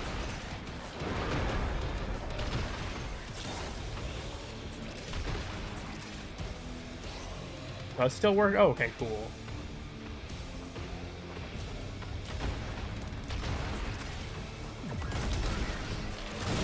Uh-oh. Uh-oh. Tweaking off the perk 30. I can't aim for shit. My apologies, everyone. I am bad at the video game. I also hate how many suicide bombers this boss spawns. It's so fucking annoying. Because they can also track you while you're invisible. Oh, hi. Oh, I'm dead? You'll need to find a way to make the damage stick. That was just disrespectful. Between some chick and Wally. Well, that's the thing, is there's like, you know this witch, is something Owie says, to which the Drifter replies, "It's complicated." And then one of your dialogue options with Albrecht is, "It's not really her." And it's just like, okay. This implies something is going on here. At least to me it does. But I don't know what the fuck that something would be. And I hope that it gets elaborated on. But I'll be honest with you all. After the new war, I don't really expect the game to explain major plot points anymore. And if they know Wally... Yeah, but then there's the line of, you know, "It's not really her." That's the thing that throws me off of it, just knowing it's the man in the wall. Well, knowing that they're under the influence of it, that still seems like they're unalive bombers. No, he's not a pussy. You know what, you're gonna get me on an entire rant, Bartholomew. YouTube has gone to shit with the spread of language like that. It bothers me so much. Because she's possessed. The question is, who is she? That's my hang-up, is who is Rusalka removed from being the man in the wall?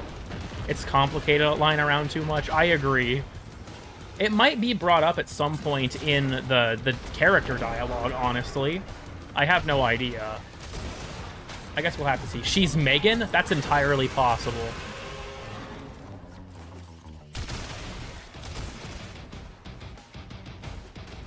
Doing something against her control. That's true, but I still feel like I want the relationship between us and her elaborated on.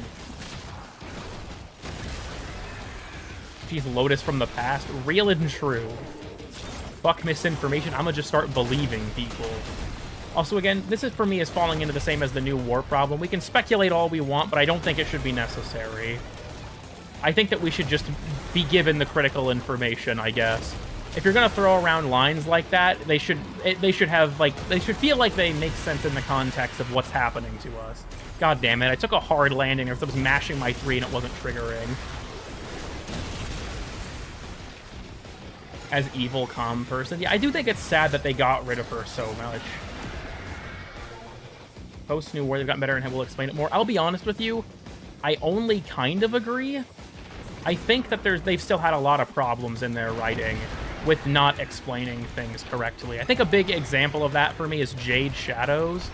A lot of Jade Shadows' most, like, emotionally impactful moments are in a lore fragment that's not in the actual quest. I think that Jade Shadows, like, that lore fragment existing was them recognizing that they kind of fucked it up. And, oh my god, that's a lot of them. Oh dear. Has no idea what he's up against. Are actually part of the game. You know, that might be the case. Hold on. Do I have, Please tell me I have this on. Oh god. Oh no. Oh no. Okay, hold up, hold up. I got this, I got this. What do you mean item can't be used? Okay, fuck it. Overguard tanking. Please, bro, please. We're chill.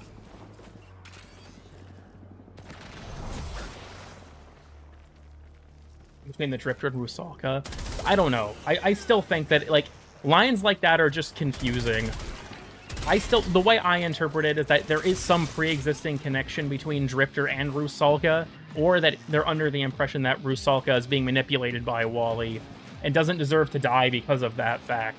But I still find it to be, I guess maybe I'm just complaining it's framed strangely, or delivered strangely. I guess I don't entirely know.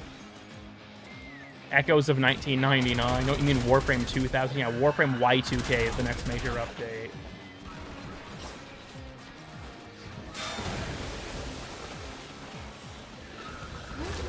Anyhow.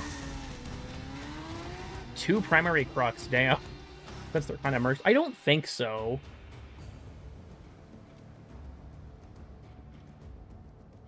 Most well-written main quest. Personally, I'm gonna have to disagree with you on that. I still think the original cinematic trio, Second Dream, War Within, and The Sacrifice are the peak of this game's writing. I like the quest overall. I think it's better than several of the others that we've gotten, but you're still a terrible person. I mean, that's fair. I think it's more of the sympathy of, like, Rusalka was not making her own decisions. Sight could stop 9/11? Fuck, maybe. Cheatsa emote. It is, yeah, just about 8, so I'll probably not go for much longer, but I think we'll hang out for... Let's go back to the back room. We'll hang out for a bit in there, and then we'll pull the plug on the stream. Every back room got the cuck chair.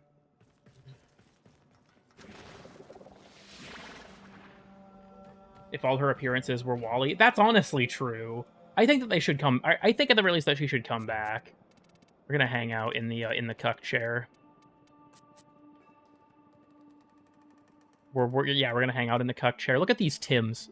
Hello, Big Floppa 2. Are you gonna start decorating the back room? Probably eventually, yeah. The horrid color customization? I haven't messed with the color customization in here, no. But the happy... Yeah, as far as I can tell, it seems like you're supposed to go through the Syndicate to rank 5, and then you can do the good ending, but some people got a bug that let them play it early. Really hope we side with him later on. I don't know if we should side with him, but I do think it's interesting. Like, Wally's monologue about their perspective on what's happening was really interesting, about how, like, the Man in the Wall's powers were plundered by the Orokin. Yes, here, I can show this real quick, actually. Kalimo's sitting here. Strengthen your connection with the Hex members before revisiting the New Year's Eve disaster. So it seems like, yeah, Kalimos' tail is just blatantly clipping into the floor.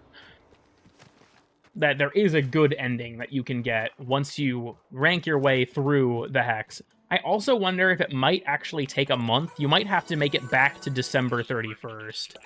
But I'm not sure. Posted the vids. From what I think I can say relatively confidently it is, because Blueprint said they did get the bug that allowed them to play through the good ending early. And I would trust that Blueprint wouldn't lie about that information. I hope Kalimos stays. I agree. Kalimos, my beloved. Big Floppa is just hanging out. Go to Tau eventually. I think the Tau is in Sightline is more about, like, if we didn't let the reactor incident happen, then the events of the future wouldn't have occurred, including what happens with us trying to go to Tau. Then the actual 1999 quest. I think that the quest is... Okay, this is going to probably be contentious, and I'm totally fine with that reality, I guess. But I think in modern Warframe, and just Warframe in general nowadays in terms of the story, we have an issue with things not being explained well enough. And I think that, like, this has kind of gotten to the point where it's almost an epidemic in the game's quests, where certain information is never elaborated on, and I would be more willing to part with it if it was explained eventually, but that's just not whatever fucking happens. I liked the quest. I thought the 1999 quest was really fun. The gameplay of it, I think, was on the weaker side, because you play as fucking Excalibur for half the quest, but I think that the quest overall was good. But I still think that any 1999 event, it's just from history. I do have one counter. You might not have gotten this dialogue, LEU. One of the things, I think it's a conversation with Amir, reveals that Entradi left things specifically about 1999 for the Drifter. So, even though the Orokin destroyed the records, Drifter confirms he does have access to information about specifically this year. But when it comes to the quests, most people don't check that. And yeah, it kind of depends. Because So I think a strong example of this is the new war. There's a ton of critical information that is never elaborated on. And with the new war in particular, and I want to say that people are going to argue against what I'm about to say, and you are allowed to disagree with me, that's fine, but I want you to just hear me out on this. There is a lot in the new war that you can speculate about. That's completely fair. If you want to speculate about the story, that's totally fine. There's a lot to speculate about in the new war, and I don't innately have a problem with things being left open to speculation. The problem that I have with quests like the new war is key story details should not be left up to interpretation. Take, for example, the Second Dream. The Second Dream has a moment that is still debated to this day for what actually happened, and that's the moment where your Warframe grabs War and splits it in half autonomously. There's a lot of fair debate about how that actually happened, but a lot of the explanations you can come to make sense, and the fundamental plot of the quest is not compromised by this question. You can still understand fairly easily what the point of the quest was from beginning to end. This is a thing that is lost on a lot of modern Warframe quests. It feels like a lot of the plots for things in modern Warframe quests, there are pieces of the plot that are missing, and you'd think they would eventually get explained, but they just never do. So, like, for example, in the new war, there's a lot of lines from the Drifter that implies he knows what's supposed to happen when it comes to certain things. Like, for example, when he has the line, I think it's with Ordis or someone, where he says that he doesn't have his powers, at least not yet. So then comes the question of, well, how does the Drifter know he's supposed to get those powers? Because I think you can reasonably argue that he probably found the Lotus by following the guiding hand, and then from there, Ordis probably filled him in on what's going on. But, you know, how did he know he was supposed to have the powers, or that he would get them back? And I guess beyond that, there are other elements of the quest with, like, him breaking the operator out of their own time loop and stuff like that, that don't really get explained. And I don't personally like that, because it feels like pivotal parts of the quest are not nailed down. And so my first assumption with that was, well, Angels of the Zariman will probably explain this. And Angels of the Zariman did not explain anything. And then Duviri came out, and I think that the Duviri quest also left too much, or left a lot of... It explained things poorly, let me say that. You can understand the story of Duviri, but I don't think it explains it well. Leaves no mystery. I think there should be mystery, but I also think that mystery should not be what the fuck happened in the quest, like, to begin with. And I think that the problem is the plot points have gotten worse and worse about this over time. Like, Jade Shadows, I genuinely think half of the content of that quest, like, was critical to understanding it, was not explained. How long has Jade been in Stalker's possession is a question that is never elaborated on. So much critical information, like, you know, Jade is a Gen 1 Warframe, presumably, you know, and so much of her characterization is just lost on the player because it's not explained in the quest. The lore fragment for Jade Shadows is fantastic. I love the lore fragment. It is one of the most emotional things in the entire game. But the quest itself feels like it just doesn't explain a lot of what happens in it. And I think that that's a problem. The Cavia were a great 180 from this. The story of the Cavia was self-contained, had like questions that are open to interpretation, but for the most part, if you read the lore fragments and go through the Syndicate quest, the Syndicate progression, it's a self-contained story that makes sense, and I love the Cavia quest for that, and I was hoping we would return to that, but 1999 in Jade Shadows made me realize that's just not the direction. It was more of a one-off, I guess. Warframe's story is continuing to move in this direction of... How do I put this? It's like there's the carrot on a stick of what comes next in the story, and that's totally fair. That's totally fair in terms of, like, setting up for the next quest, like with the end of 1999, where, you know, Drifter resets the loop. That's interesting, and what fundamentally happens in the quest is brought into question by that event, but I think you can more reasonably establish that that's a opening for a future plot thread, right? And I think that kind of thing is fine, I guess. But I feel like I should be able to understand what happens in the quest fundamentally, removed from questions that the quest might bring up. And I think that the game has just gotten worse about it over time. Just aside from Modern Life Service development, maybe. The New War was definitely rushed. I do think that the New War was rushed. I do think that the quest is good overall, but a lot of the story elements just feel like they expect us to know more than we do, and I'd be fine with this. Let me make something clear. If the quests weren't self-contained, but they were willing to make future story beats that you have to encounter retroactively explain things, I'm more or less fine with that. Like, the Jade lore fragment I like a lot, but I think it should be part of the quest, because you might not even know it exists. For anyone who's asking, wait, there's a Jade lore fragment, yeah, go behind Teshin in the relays, you can find a lore fragment that elaborates on the quest. And it, in my opinion, for understanding Jade Shadows and the impact of it, you have to read that. The quest makes way much more sense if you read the lore fragment. But why'd Quincy not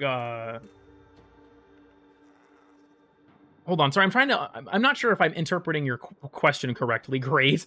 But yeah, and it's not mentioned anywhere else either. That's true in terms of keep stuff better. Here's my thing. Like I said, I don't think they should spell out everything, but the fundamental point of what's happening in a quest, I think, should remain intact. right? If you play through the second dream, you have questions, but the fundamental point of what happened in the quest is not lost on you, because it's not like they take so many liberties that, you know, they don't take so many liberties with what you can suspend your disbelief for that it breaks you out of the quest, I guess, and makes it feel like you don't really know what's going on. And my main issue, like I said, I'd be fine with this if they were willing to retroactively explain things, but they just kind of never do. And that's the thing that's I struggle with mostly. Like, there are questions from the New War. The New War was 3 years ago that still never got answered, and I'm just kind of, like, losing my patience with the story to explain these things. Especially when they're more critical to the point of the story. Like, I think, if, for example, Color Bow's lore is a good example of this. Really interesting, completely optional, and it has no main impact on the primary story. So, if you don't want to interface with it, you don't have to. Was there a Proto-Jade? The Proto-Frames are kind of like a G0 Warframe, as far as we understand. There's some stuff explained in the lore fragments from the labs about it, too, but is that having clear pods no mystery? And honestly, I kind of agree with you. Like, the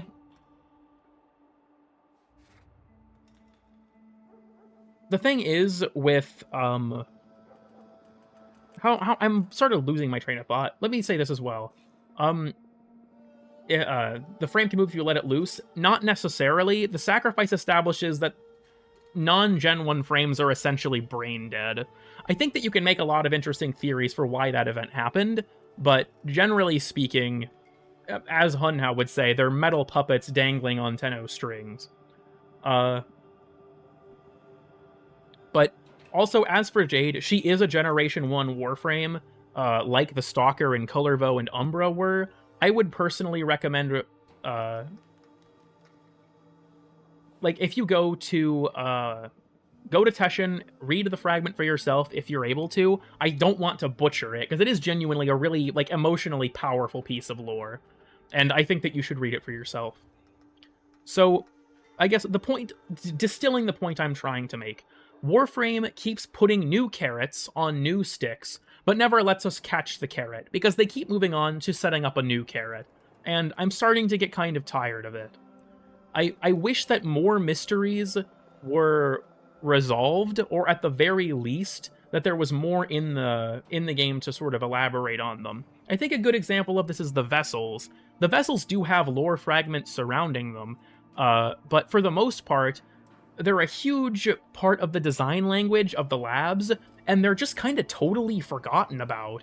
Maybe we'll see them in the future, but as it stands, it feels like the vessels were just kind of dropped. Narmer is another good example of this. After Veilbreaker, Narmer's story never concluded. Like, there's all this dialogue about going to, you know, cleanse or kill Era, and it never happens. And it's been 2 years since that plot thread was established, and I think we should have finished it first. That we should have resolved Narmer's story before moving on. I think that it's kind of irritating that never happened. Aladvi as well. Here's the tricky thing. Aladvi's story actually has progressed. It's just that it progressed in a limited time events that aren't in the game anymore. So Alad's story actually has already more or less concluded. There's just no way you'd know that from playing the game. Going inside a vessel's mouth? I wish that we would have been shown that more accurately, or more specifically, but that's kind of besides the point, I guess. The vessels seem to be a way to connect to the people in 1999, as far as I understand, because that's how we use it in the quest, right? To see things through Arthur's eyes. But that was just one version of the 1999 loop as well. But with, I guess, with stuff like that I guess is my main criticism of the writing. I love Warframe's story. I think it's great, despite any of its idiosyncrasies, right? I generally love the game's story, and I think that the lore fragments oftentimes can be helpful for resolving areas that weren't explained well, but I don't think that they should be necessary for the fundamental plot of the game. And beyond that, I kind of wish that we would resolve plot threads before we opened new ones. Because I feel like like I said, with Narmer specifically, I think they're the most egregious example of, like, why did we not finish this story? There's so much dialogue from Lotus and stuff saying that we're going to, you know, have to do something about Era.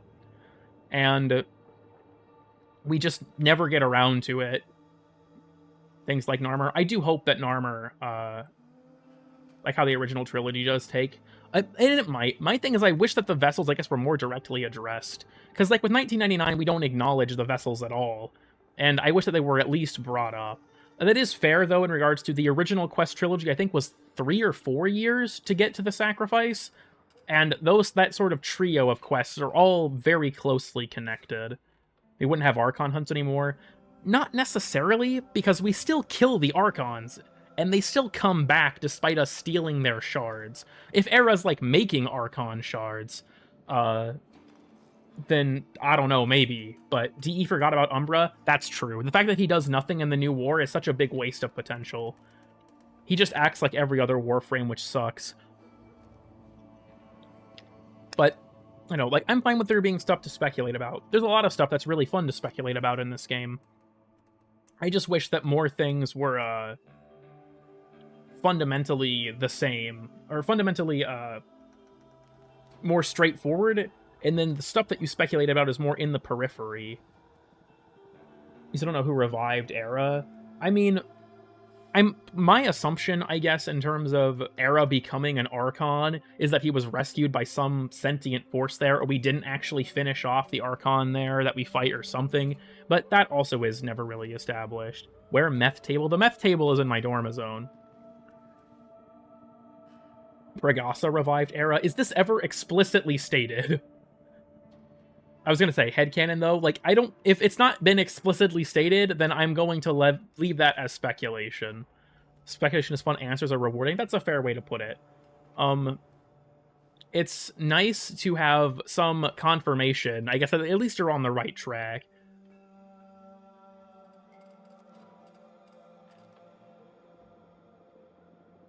I don't know. Listen, this is I've brought this criticism up before, and people will disagree with it, and that's totally fine.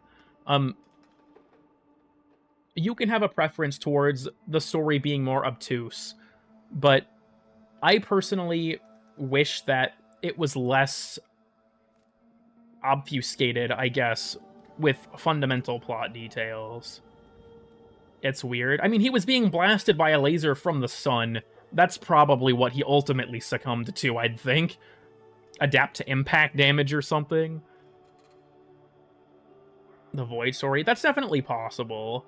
I don't know. The new war in general, I think the development of it must have just been all fucking weird. Because I feel like that quest feels like they had ideas for it that couldn't be realized. Like, the new war was a sequel-level event, but they didn't put in the sequel-level follow-through, right? Narmer does not feel like a real presence in the world.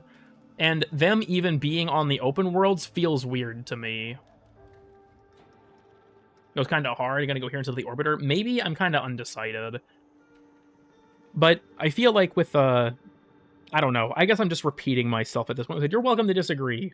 But I wish that the Warframe story was more self-contained in terms of the stories it told, or I guess that the things that were connected were more clearly connected.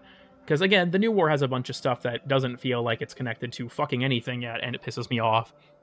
Any hopes for raids to come back? Personally, no. And my rationale for that is actually fairly simple. I do not think there should be content in Warframe you have to do with other people. Made it Narmer themed? Yeah, I'll say this. When it comes to Narmer, I think Narmer bounties were the wrong play.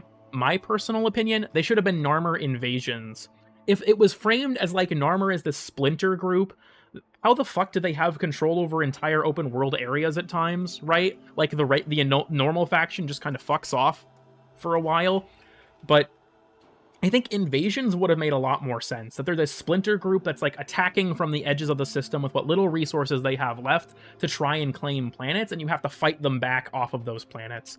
Instead of like the you know, it's been a meme for years that there was no war in the new war. I think it would be cool if the new war's war was after the war, and it was after the quest, rather, and that it's us, you know, having to fight back Narmer as they try to reestablish their presence in the system. I think that would have been really cool. But it worked like face-off. I don't think Scarlet Spear should come back, personally, but I've talked about that, I guess, at length. But I think Narmer invasions would have been cool. Like, they pick a planet, they start to siege it, you have to fight them off of it, and if they capture it, they can, like, establish a foothold from there, or something to that effect. But that's just my opinion. I think that Narmer bounties were kind of the wrong play for the post-quest content and invasions. Hopefully something like that will eventually happen, but who fucking knows with this game? They fuck up after an hour. Yeah, like, I think it'd be cool if, like, Narmer felt like they were really able to establish a presence in the system. Because right now, Narmer is functionally a faction that exists in two very specific contexts. Archon hunts and open world bounties, specifically if you choose them. I think Narmer is just wasted potential, and again, we set up that carrot on that stick for resolving Narmer's plot with Pazul. Pazul is the carrot on this stick, fundamentally, and we abandon it for another carrot on a completely different stick, and I don't like that, and I wish we would go back to it. Because I feel like there's so much stuff there that was set up, and then they never followed through on it, and I don't know why. Especially because Veilbreaker seemed like their attempt to go back to following through on it. The Red Look of Fortuna. The fact that you can't go back pisses me off so much. You have no idea. From Steve to Reb, maybe, but like I said, Reb released Veilbreaker. Like, Reb was the one who established that progression in Narmer's story, right? Veilbreaker was under her team. So I feel like, I don't know, she should have started, or finished what she started, I guess, in that regard. By starting a new account, deadass. They see it too. Yeah, it's based on who the host is. So, like, if you have a friend who hasn't done the new war, deliberately letting them host to go back is a valid tactic. They should just add it as part of creator mode. Like, I think that creator mode should go back to the old open worlds. I don't know why it doesn't. After Whispers in the Walls of 1999? I don't really know. I'm guessing they'll probably do something like that, where it'd be after Veilbreaker. Like, you have to at least do Veilbreaker first. We'll wrap every loose end? Yeah, deadass. Also, I think I forgot to answer this. I think Great asked when, like, what happens first, Duviri or the New War? From what has been established, it's a paradox. Duviri can take place at any point in your playthrough in terms of the story, because Duviri exists outside time. The exception is Duviri has to happen for 1999 to happen. I believe that's the only time Duviri is a prerequisite for a quest is this one.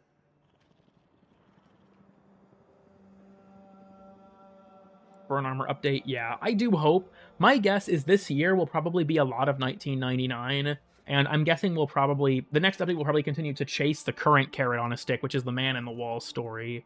But have to happen for New War. That's the thing, is because it's a paradox, you would think yes, but what they said on dev streams was that doing Duviri after or before the New War doesn't matter because it's a paradox. So that was their reasoning for it. Lotus Eaters as well? That's true. I guess Lotus Eaters would require you to do Duviri. At least I think it does.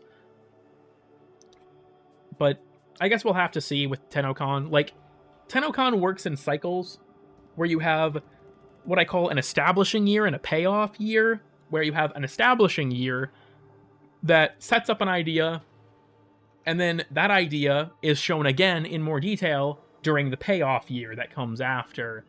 This was a payoff year. We knew that it was going to be 1999 themed. That was what TennoCon was going to be about. Last year was a setup year. We didn't know what it was going to be about. And we're moving into another setup year, for the future of Warframe is not known to us, but they'll probably tell us about it at TennoCon and then pay it off the next year. A small mention in Jade Shadows? I can only hope. I really do think that they should bring Umbra back in some capacity.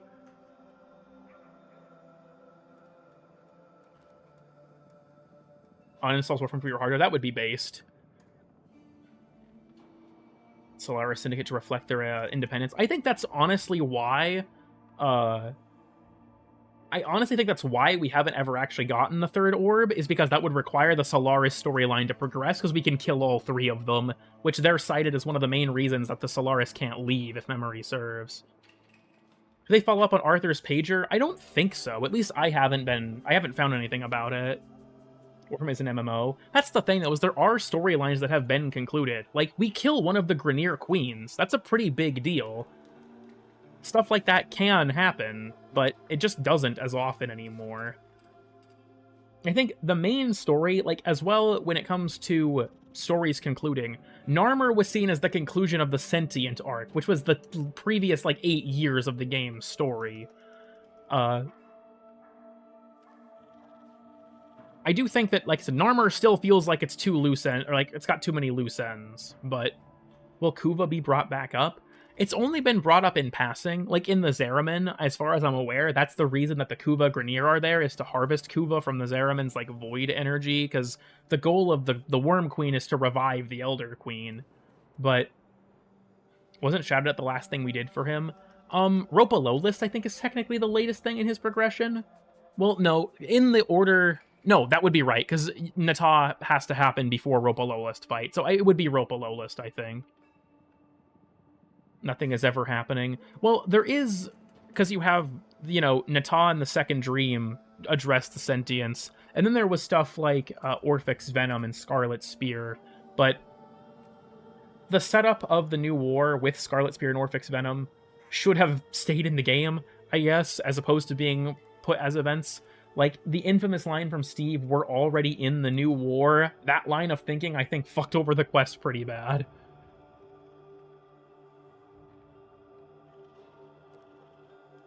The Quantum Entangled Finger. Yeah, I think that's part of it, is that interplanetary travel is powered by the Man in the Wall, and reliquary drives are powered by pieces of the Man in the Wall, and Kuva seems to be derived from void energy as well. Would you free him? Yeah, deadass. But, so it seems like, in some way, the Man in the Wall, like, resents humanity because of the fact that they took things from the void and, you know, essentially ransacked, I guess, the Man in the Wall's powers. But Wally doesn't resent us because we asked for those powers. The problem is, apparently we struck a deal with Wally for these powers, and we're not holding up our end of the deal. But what the nature of the deal is a mystery that will hopefully be resolved eventually. Because it's very much an active part of the current plot. Lotus even mentions it after Lotus Eaters, is like, what did you promise the Man in the Wall in return for your power?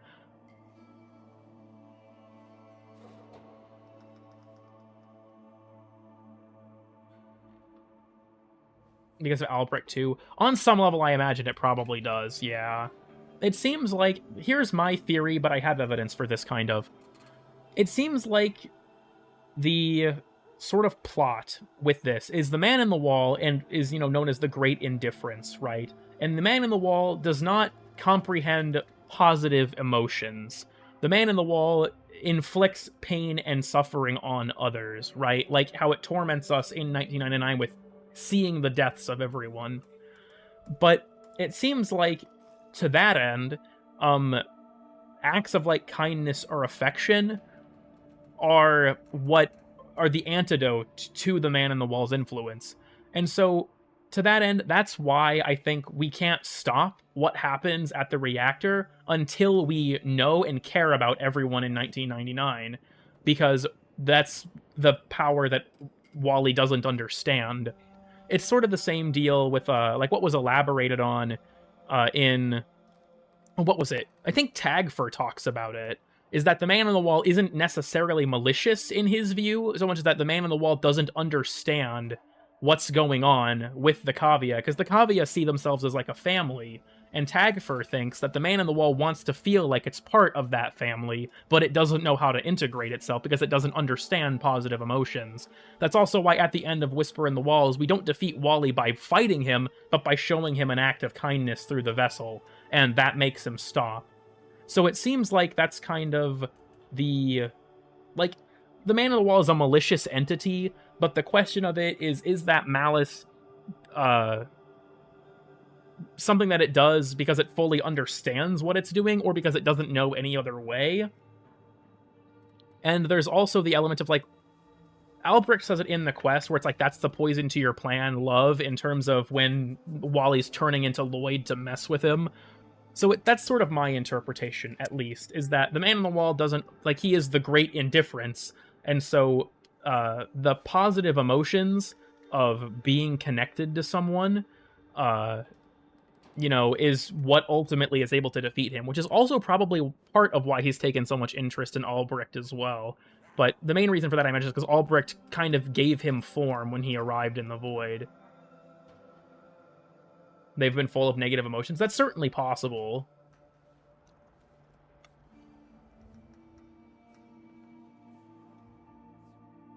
Is Wally the Great Despair? Who knows? If someone gave him sloppy... You know, Evelyn, that's a good theory. If you suck the man in the wall off, it is entirely possible that he might decide to stop hurting people.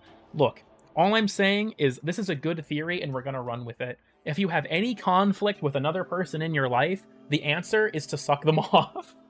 You have a bully at school? I'm not pursuing this line of thought any further, actually. Anyways, anyone in 1999? I don't think I will. Romance systems don't really generally interest me in video games. He has no cock in his stone wall, though. That might be part of the problem, actually. Might as well get some white Kuva, deadass. Well, I have been running for a little bit longer, and by a little bit I mean 23 minutes longer. We took his finger. Yes, we did take his finger. I think that's part of why he talks about, cut off Wally. Well, yeah, because, like, I think the thing is, with that story, right, Wally's finger was severed when the Void Bell, like, came back with Albrecht. And the, research on that finger is how we discovered a bunch of stuff about the Void. And from there, we continue to use that finger, which is interesting in its own right, that, like, the Zeraman has the finger and our Railjack has the finger. Presumably there are copies of it everywhere, which could potentially even imply that we are harming the man in the wall throughout multiple different dimensions by having multiple copies of the same removed finger, but I'm not going to run with that speculation because it's kind of just whatever. But the man on the wall kind of elaborates on that in the quest of, like, they were butchered by the Orokin for their own pursuit of domination. What is the line they used particularly? It was like sundered flesh for stolen stars or something like that. So it's clear that, like, they're resentful that the Orokin essentially plundered the man in the wall for their technology to develop. Used to go underwater. I don't know if we've ever actually seen what they look like. Yeah, flayed flesh for stolen stars. That's what the line is. I believe that's correct. Power of friendship? We'll have to see. I think that they will eventually revisit Narmer. The problem is, do I really want to wait like 3 or 4 years for them to get back to it? I think if we're going to set up a story, stick to it until it's over. That's my opinion on that matter. If it's a side story, that's kind of whatever, I guess. Like, Jade Shadow's conclusion will probably show up eventually. Still think it... I don't know. Narmer was a main part of the game, and I feel like them being sort of left out to dry sucks. Made out of It's made out of Seraglass, as far as I'm aware, yeah. So where the hell is the bathroom in the mall? You know, that's a good question. Here, before we go, we'll go for a little bit longer, just to look for the bathroom. I'll even do this as my drifter. I'm like a normal mall goer, right? Once I load back in, I'm like a normal mall goer. Well, goddamn. We'll leave my Warframe at the door, right? I have to find the bathroom. I'm only in here to take a piss. Normal mall gooner, yeah. One original finger and we're using the clones? Oh, okay. I must have missed that line. Where is the bathroom here? Oh. Well, would you look at that? We actually answered that question. There's the bathroom. We just can't reach it. Well, shit. Find the nearest sink. Welcome, HLX. Interesting time for you to show up.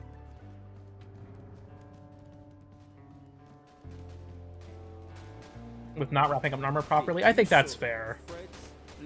Only we had a way to jump 2 meters. True. Can you still find the drippy glyph? I'm guessing, yeah, this is still here. This is kind of mystery and Path we need in Warframe quests. True. Weird time to stream, yeah. I'll keep it 100 with you all. My insomnia for the last, like, month has been beating my fucking ass. That's a big part of why there's been no videos lately. I don't sleep almost at all at this point, and it fucking sucks. I'm so tired all the time. Hello, Gordon. I don't think there are any other bathrooms. I guess we just have to take down the fence. Hello, Gordon. Do you use meds for it? That's the funny thing, Alpha. I live in the United States, so I can't afford them. Over-the-counter sleep medications like melatonin do not work for me, at least not in the way they're supposed to. So, my only real option is to fucking suffer. My pants are more blue than I realize. I should make them a little more washed out. They're a little too blue, I feel like. Rank 5 hex unlocks the bathroom? Perhaps. Try some tea or something. I've tried a lot of different methods over the course of my life to help with that kind of stuff. Just none of it works. I think it's like genuinely just a chemical imbalance or something in my fucking brain. It comes in waves though. That's the weird thing. Sometimes I can sleep just fine. Other times I can't sleep almost at all. I'm gonna be here for a year this time? Yeah, I don't know what's up with that. Nice enough shooter. But I reckon we can bling it, yeah? It's the perfect follow-up, real and true. The new mini. I have tried Caliber Chicks. I haven't gotten that far. I looped once and then just kind of left it at that, but Here we are, in a place as exotic as this, yet every night it's pizza. I relate to that, What can I Eleanor. do for you? Ta-ta.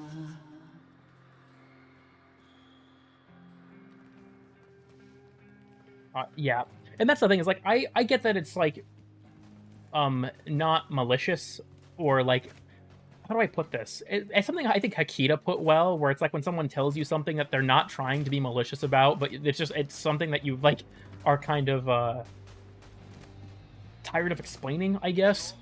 I guess in Hakita's case it was more a feeling like everything was related to Ultra Kill, but like yeah, when it comes to the insomnia thing, I've suffered with it most of my life. I have tried a ton of stuff over the counter to deal with it. None of it has ever worked for me as a long-term solution. I think I need, like, Ambien or something, but in the United States, you have to pay a lot of money to go to the doctor, and I can't afford that. Like, even with, like, you want to hear something fucked up? We'll let you a brief glimpse for everyone on how bad the system is here. So, I work a part-time job.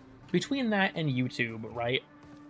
That's my income, is my YouTube channel and my part-time job. And my YouTube channel accounts for like 20% of my income in total. So there is a program in the US that you might be aware of called Medicare. Medicare is free insurance from the government if you can't afford your own insurance.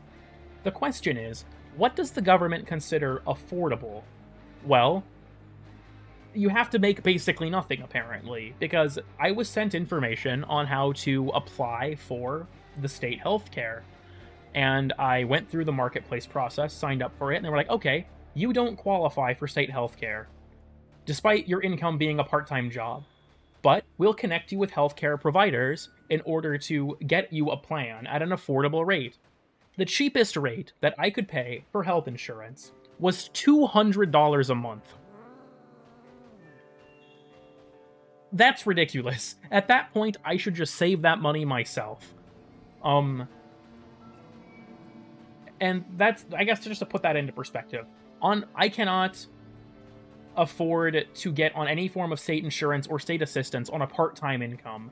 You have to be, genuinely, you have to have basically no income stream, it seems like, to get on Medicare, or be like a single mom with a bunch of children. Isn't there also Medicaid? Medicaid is specifically for old people. I think after you're 65, you're entitled to Medicaid benefits. To choke you into an app, that probably wouldn't even work. Can you explain the 99 ending? I don't even fully understand it myself, Swan.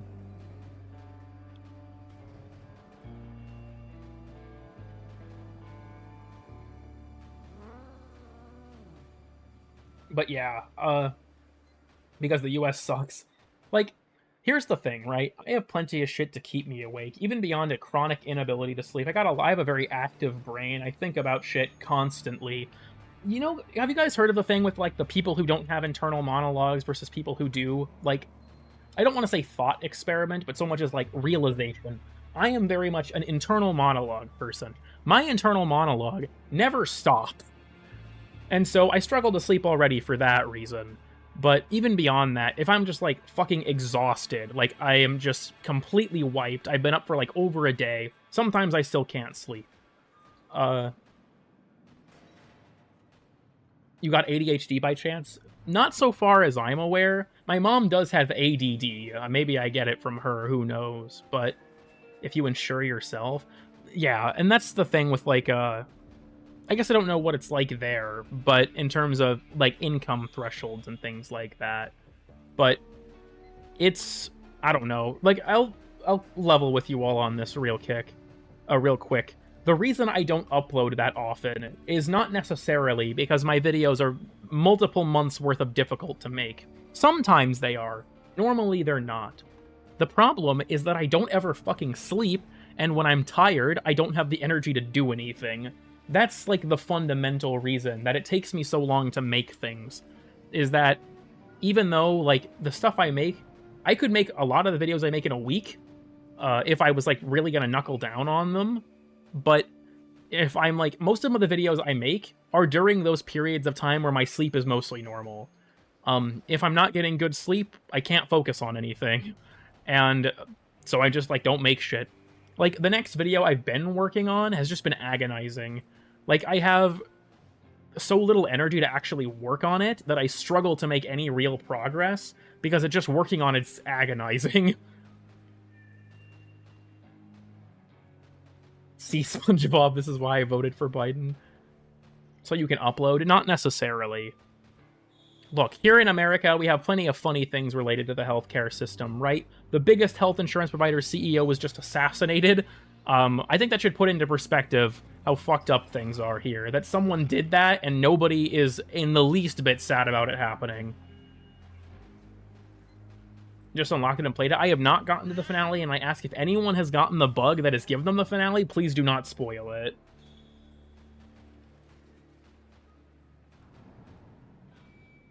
But yeah, that's sit rep of the United States of America. If you're not a single mom with 6 children, or literally unemployed, depends on your situation, we already have... Dude, here's what okay, I'm about to get political, but in a very broad sense. Taxes in the US are bullshit. We get taxed at so many different levels, it drives me insane. This is the case in a lot of other places too, but, like, the fact that we have all of these taxes and no, like, any type of infrastructure or our social programs are so bad, it drives me fucking crazy. Like, we get taxed when we earn money, we get taxed when we buy things, we get taxed for all sorts of shit. They just implemented a rule this year that if you've been given more than $400 in a year through platforms like Venmo or PayPal, you have to report them on your taxes. Like, it's so fucking irritating. We get taxed at so many levels. It's illegal for me to be uninsured. And yeah, there's something kind of similar in the United States, actually. Not with health, but with car insurance. In the US, in a lot of places, it is illegal to not have car insurance. If, like, here in Iowa, if you get pulled over, you will not be asked license and registration. You will be asked license and insurance. It is illegal to drive without insurance. State insurance does exist. You can have car insurance through the state of Iowa. It is a punishment. Like, the kind of insurance that you get through the state is the state will take you on because no provider wants you because your like traffic violation history is that bad. And they will charge you out the ass. Like, so here's something to put this into perspective. I pay $150 a month for car insurance. I have never used it. if I've ever contacted them for help, they've always weaseled their way out of it. They've never helped me with anything. The only thing that... The reason that you have to have car insurance, and this is what pisses me off the most, is your insurance does not necessarily protect you. It protects anyone you hit. That's the real reason you have insurance. That's where the scam comes from. Your insurance is not for you. It's for whoever you get into an accident with. And so I pay $150 a month, and I have been for a long time, for a service I never use. For reference, my car insurance payment is more than the payment for the loan for my actual car. If I was just able to save that money each month, I could have used it for things that my insurance refuses to help me with. It's irritating, I guess. Because, like, if you get pulled over in the state of Iowa and you don't provide insurance, you will receive a ticket for it. That isn't even meant for you? Functionally, yes. What if you, like, hit a tree or something? Your insurance will still assist you in those types of examples. The way it works in terms of that is your insurance will help you with that stuff, but if you collide with another person, your insurance will contact their insurance, as for, like, legality's sake. So if you have no insurance for their insurance to negotiate with, it's a problem, because now how are they going to get money? Because that's, if you hit someone, your insurance pays out whatever they need, right? If they have no insurance to contact, you know, the person you hit, they're going to seek that payment from you. Insurance is just a scam in general, because, like, how insurance works fundamentally is the people who don't use it pay for the people who do. Like, if you have an insurance, like car insurance, where 10 people pay $100 a month, and then one person gets into an accident that costs them $1,000, the money pool for everyone else is gone. Right? There's no money left for anyone else. That's how the system works. And it's just irritating as shit. And what's even worse with my insurance, right? I want to make something very clear. I have never been in a car accident. I am generally a very safe driver. And my brother, who is on my insurance plan, we pay for it together, has also never been in an accident. He had to use his insurance one time because his tire rod snapped. Completely not his fault. He used our insurance to have a tow truck take it to a repair shop. That would have cost him probably $80 out of pocket at most. And that's the only thing we've ever used it for. Our insurance rate went up from $120 a person a month to $150 a month. Once again, never been in a car accident, only used our insurance one time for a fraction of what we've paid them, and our rate went up. Which just pisses me off like you wouldn't believe. Like, car insurance is such a fucking scam. Your options are have car insurance that will protect you in the event of something that doesn't happen that often, but it costs you a bunch. Or you can buy car insurance from a provider that gives it to you for like $20 a month, but if you hit someone, you're fucked. You basically have technical insurance, where you have that insurance just to show a cop that they should not ticket you for not having insurance. I don't know. Once again, I know I'm getting political here, but this kind of stuff just pisses me off. To an extent, insurance is to protect your car. That's true. But if you hit someone else, their insurance and your insurance have to exchange money, essentially. And if you don't have insurance, then that other person is going to seek the damage from you. And the government doesn't like that for whatever reason, and has decided that it's illegal to not have car insurance. There's so much stuff like that. Like, car registration is another thing that's complete bullshit. Every year, you have to register your car in the county that you live. And this is a hefty fine if you don't do it. And beyond that, the registration that you give to the government is based on a percentage value of your car's value at its listing time, based on how old it is. So if your car is from that year, you pay more in registration than if your car was 10 years old. At 12 years, your car becomes a flat rate of $50 a year. There is no justification for this, in my opinion, because the purpose of car registration, more or less, is just to tell the county who owns a given car, and to check in every year to remind them who owns the car. Paying for it is bullshit. Having the rate be so high and reduce over time is bullshit. The whole system makes me mad. insurance papers, police, and an ambulance, you know, fair enough. And, like, with registration, I remember the year I registered my car in the county I live, it was over $300. Because you also have to pay an increased premium if you register for your car in the county for the first time. So, my car, which was from 2010, mind you, it's 14 years old. I registered it when I think it was 11 or 12 years old. Cost me $300 fucking dollars. It is just like, really? Is this really necessary? Once again, my political rambling about the state of things here. I don't know what it's like in the rest of the world, but I have no commitment to decision. I'm honestly, like, I can tell you from my own experience, too many people know how to drive. It's too difficult for, like, too many people that I've encountered that I know can drive legally, but lack certain fundamental cognitive faculties, we'll say. It scares me. It does scare me. Is this capitalism? That's too political. Just merge, stop braking on the on-ramp? Yeah, deadass. It's like they say, good drivers sometimes miss an exit. Bad drivers never miss an exit. Fuck it, at this point we're just going till 9. I said I was going to be done at 8 because I'm too distractible. And as well, America's a very car-centric place. Like, you do have, public transportation, but it's not like it is in other parts of the world as far as I've heard. Like, where I live, we have a few public buses. They will not take you out of city limits. Like, intercity travel is cars. There's not, like, buses between cities, right? Very few cities in the US have trains. Train systems for intercity travel are fairly rare, all things considered. They're mostly used for freight and things like that.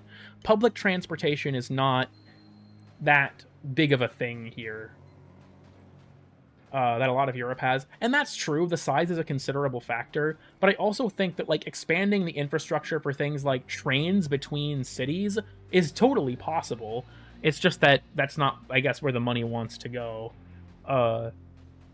And with the way that, you know, cars are so dominant, I guess, there's no incentive for the government to pursue something like that. But that's kind of, I guess, where it's at. Like, individual cities will have public transport sometimes. I would actually say most of the time, but it's generally not that good unless the city's fairly large. And so we lack that system, I guess, as well. Or not lack so much as it's not as strong as it is in other places of the world. If the will is there, it will be done. That's the funny thing. So there's this great thing you might have heard of. I like to call it legalized corruption. The actual word is lobbying. A great example of this in the United States is our tax system. Taxes are it's like $1 billion industry. Doing your taxes is bullshit. The government knows how much you owe, for the most part. If you have specific circumstances, you have to report them to the government. But for the most part, the government knows what you owe. The thing is, the tax industry is such a large stimulator in the economy that H&R Block and Intuit have lobbied the government to justify their own existence. We don't need tax companies. The thing is, they tell the government to keep the system complicated so that we need them. It's really fucking bullshit. Solely as a way to take money from the LA high-speed rail project? I wouldn't know, personally. I don't keep up with whatever elongated muskrat is up to. We're talking about removing taxes. Look, what I've learned in my adult life is that the amount of taxes that we're given in the modern day is the type of shit that we would have had a revolution over back in the day, right? People were pissed about a tax on fucking tea. Nowadays, we're taxed at, like... What the fuck was that noise? Anyways, we're taxed at, like, every level, and they keep adding new ones. Just have money, it fixes everything. Well, if the government would stop taking it from me... Like, let me also put this into perspective real quick. My dad used to be an executive for a company here in the Midwest. He wasn't, like, the head honcho, but he was, like, the director of an entire department for this company. At his peak, he made, I think, $120,000 a year. You want to know how much the government took from him in taxes? 45% of his annual income. 45%. was taken in taxes by the government. Once you make a lot of money, the government will just take enough to you that you're breaking even on some level. You have to start abusing tax loopholes to escape that shit. What are we talking about? I'm ranting about the realities of living in the United States. But, like, what my dad told me was when he was working as, like, a store-level, like, supervisor, he was making only, like, 5 or 10K a year less than being the director of that entire department for the entire company. Because the taxes were keeping pace with him so much. So I'm surprised the US seems so far behind. Yeah, like, here, and that's the thing as well. We have, you know, state-level taxes, we have like, federal taxes, we have taxes for purchases, we have taxes on our income, we have taxes for, like, various types of gigs. They keep lowering the thresholds. Like, YouTube, from what a friend of mine told me, it used to be that you didn't have to declare YouTube on your taxes unless you made $4,000 from it in a year. Now, it's $400.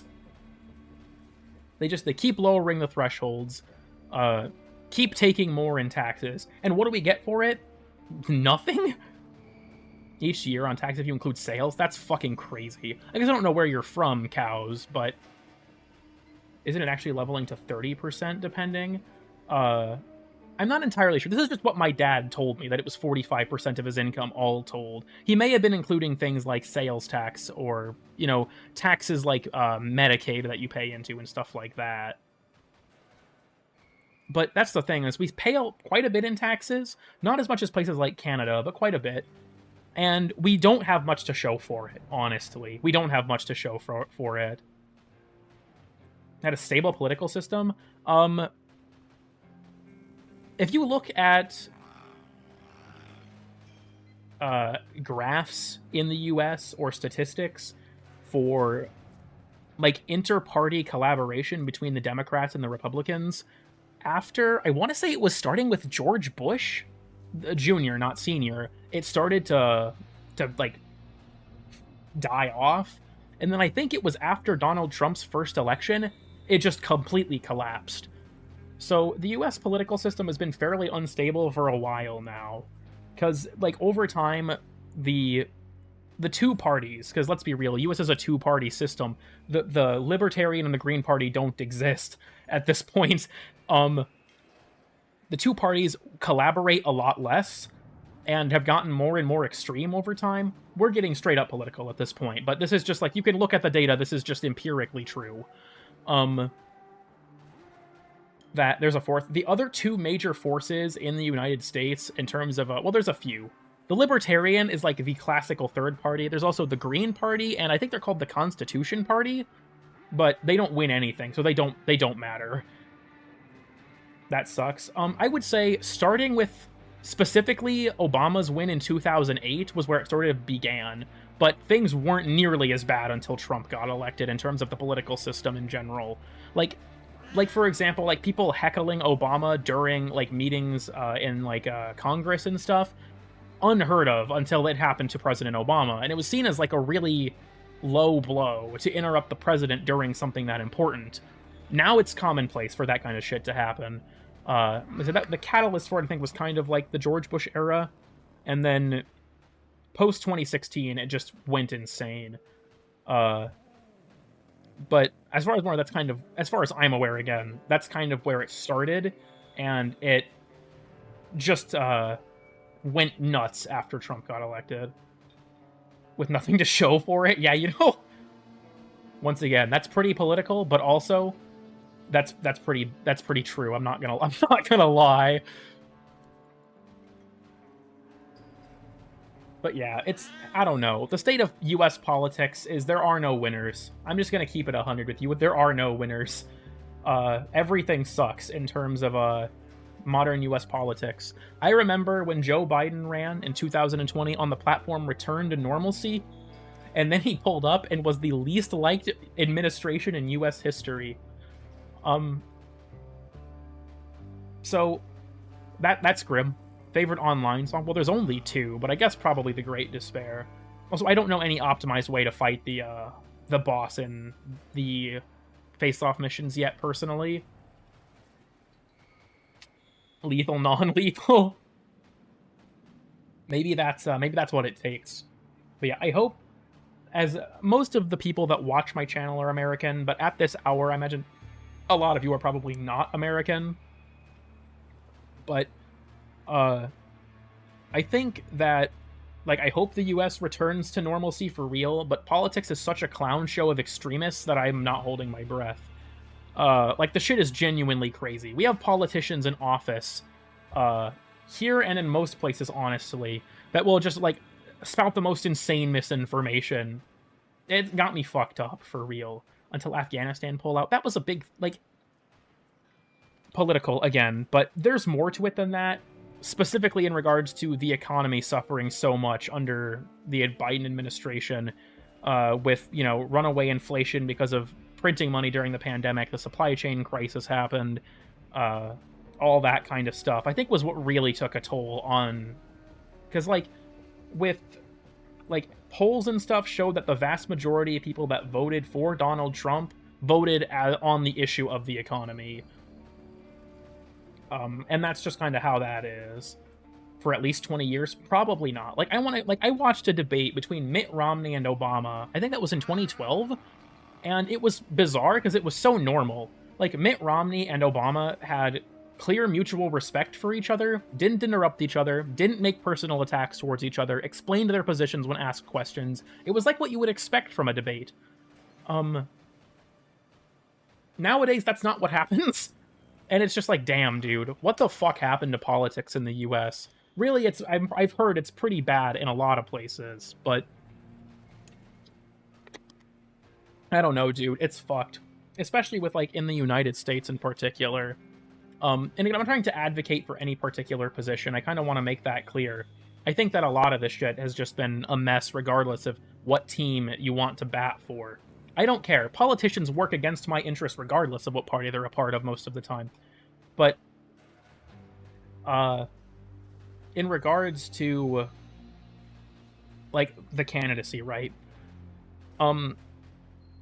Both of the candidates that were picked were for really stupid reasons.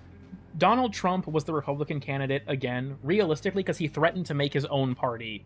And Republicans knew if he did that, they could not win. Historically, splitting the vote of your, splitting your vote doesn't work. People who vote Democrat will not vote for Trump's party or the Republican Party, regardless. So splitting your vote's a bad plan. They had to bring him back in. Then the Democrats pick Kamala Harris, who is part of the least liked administration in history. They pick her incredibly last minute, have virtually no campaign for her, don't know who their target demographic is, none of her platform positions are anything set in stone, and when she was originally running against Biden in the primary, she was one of the least liked candidates in the primaries.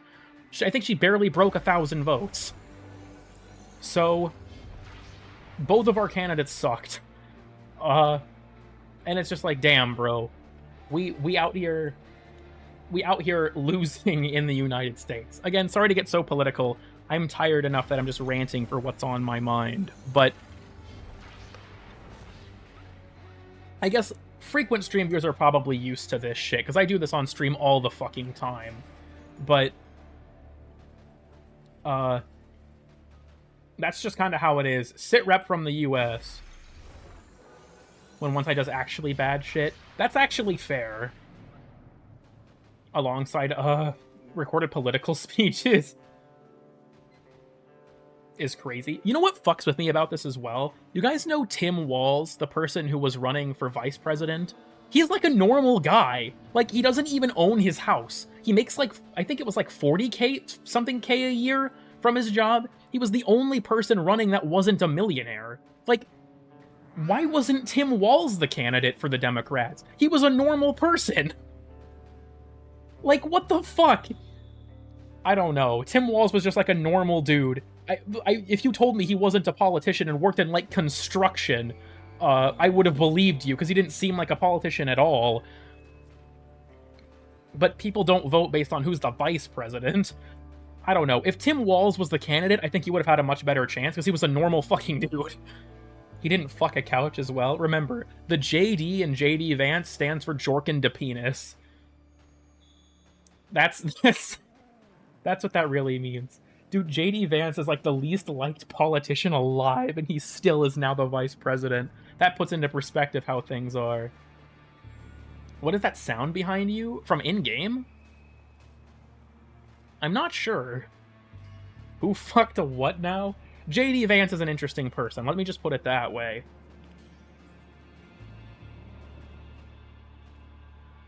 That's my headcanon. We have headcanons about US politics. Who knows? I don't even know anymore, dude. Apparently behind the stage. Is it? Maybe that is the noise.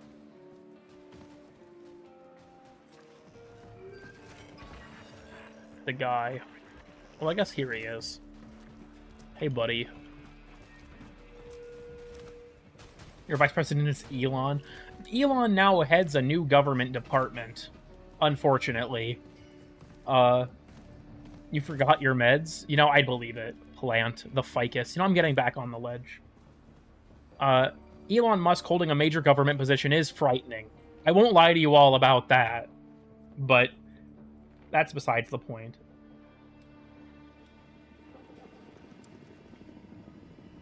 It's not the weirdest thing I've heard people fucking... That's true. I just think it's funny it's public. Same with, like, JD Vance saying in an interview that he was going to kill his dog.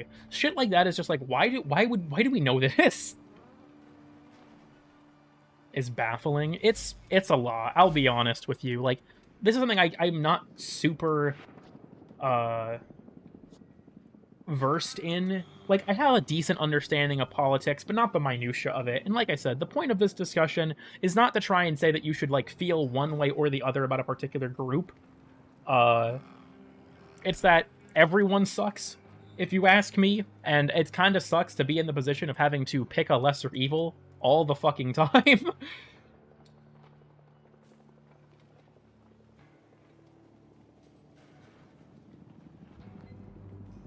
Bought a government position.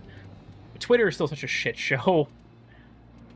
I also realized that I don't have my noble animation. That's the wrong one. That one makes me look like I'm a fucking freak.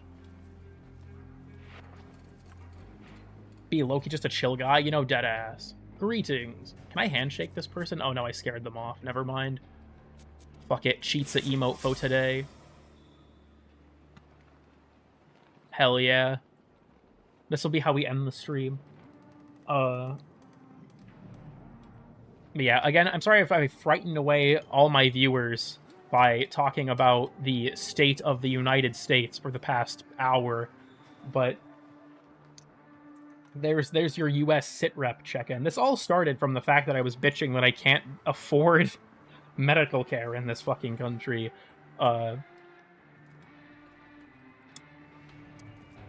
You know, that's true. We'll do a certified lurk before I go. If you've just been lurking in the chat, not really saying much, just kind of hanging out, go ahead and just type Cheetza to let me know that you're still alive.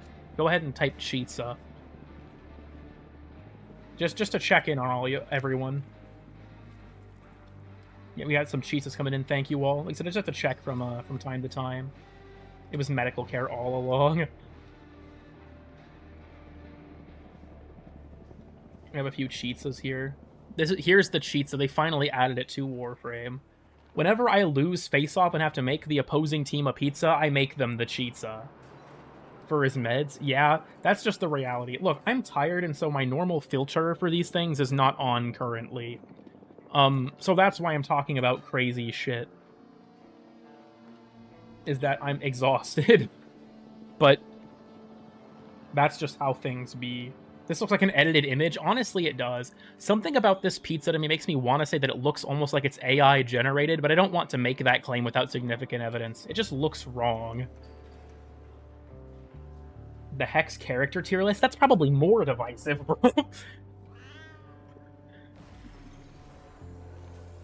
Is there a pizza decoration? Actually, yes. The 1999 Steel Path trophy is the pizza box. Kamala Harris or Barack Obama. It feels intentionally wrong looking? Maybe. You know what? Hold on. I know what I have to do. As we end the stream for real, 1 hour after I said I would, I'm pulling up to Big Bites Pizza. We got the Cheetza on deck. It's clipping into the counter. Hold on. I have to back up a little bit. We got the chizza on deck. Anyone who wants a chizza can come get one hot and ready from... Yeah, here's... Someone has come to order a chizza. Greetings.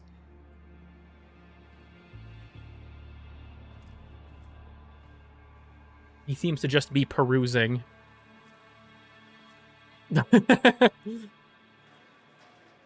It appears that my shop has an intruder. We have an interloper in Big Bites Pizza. Oh no, never mind. He just took money from the register and left. We just got robbed live on air.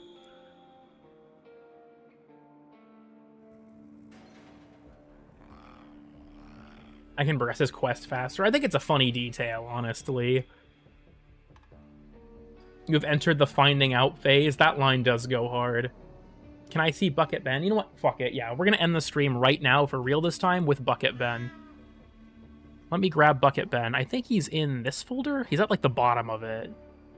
Yep, here's Bucket Ben. You all can see Bucket Ben before we go. This meme has been a thing on my channel for so fucking long. Same with this. When I said Taiwan is a country on my stream, and I, like, typed this up.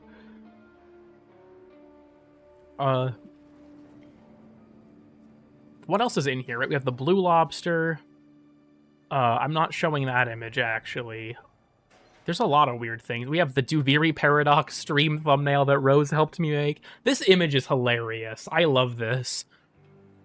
I had a really scuffed version of it that I made, and Rosie knew a way to do it better, and I think it came out way better after she did it. Why balls fish? Why is balls fish in here?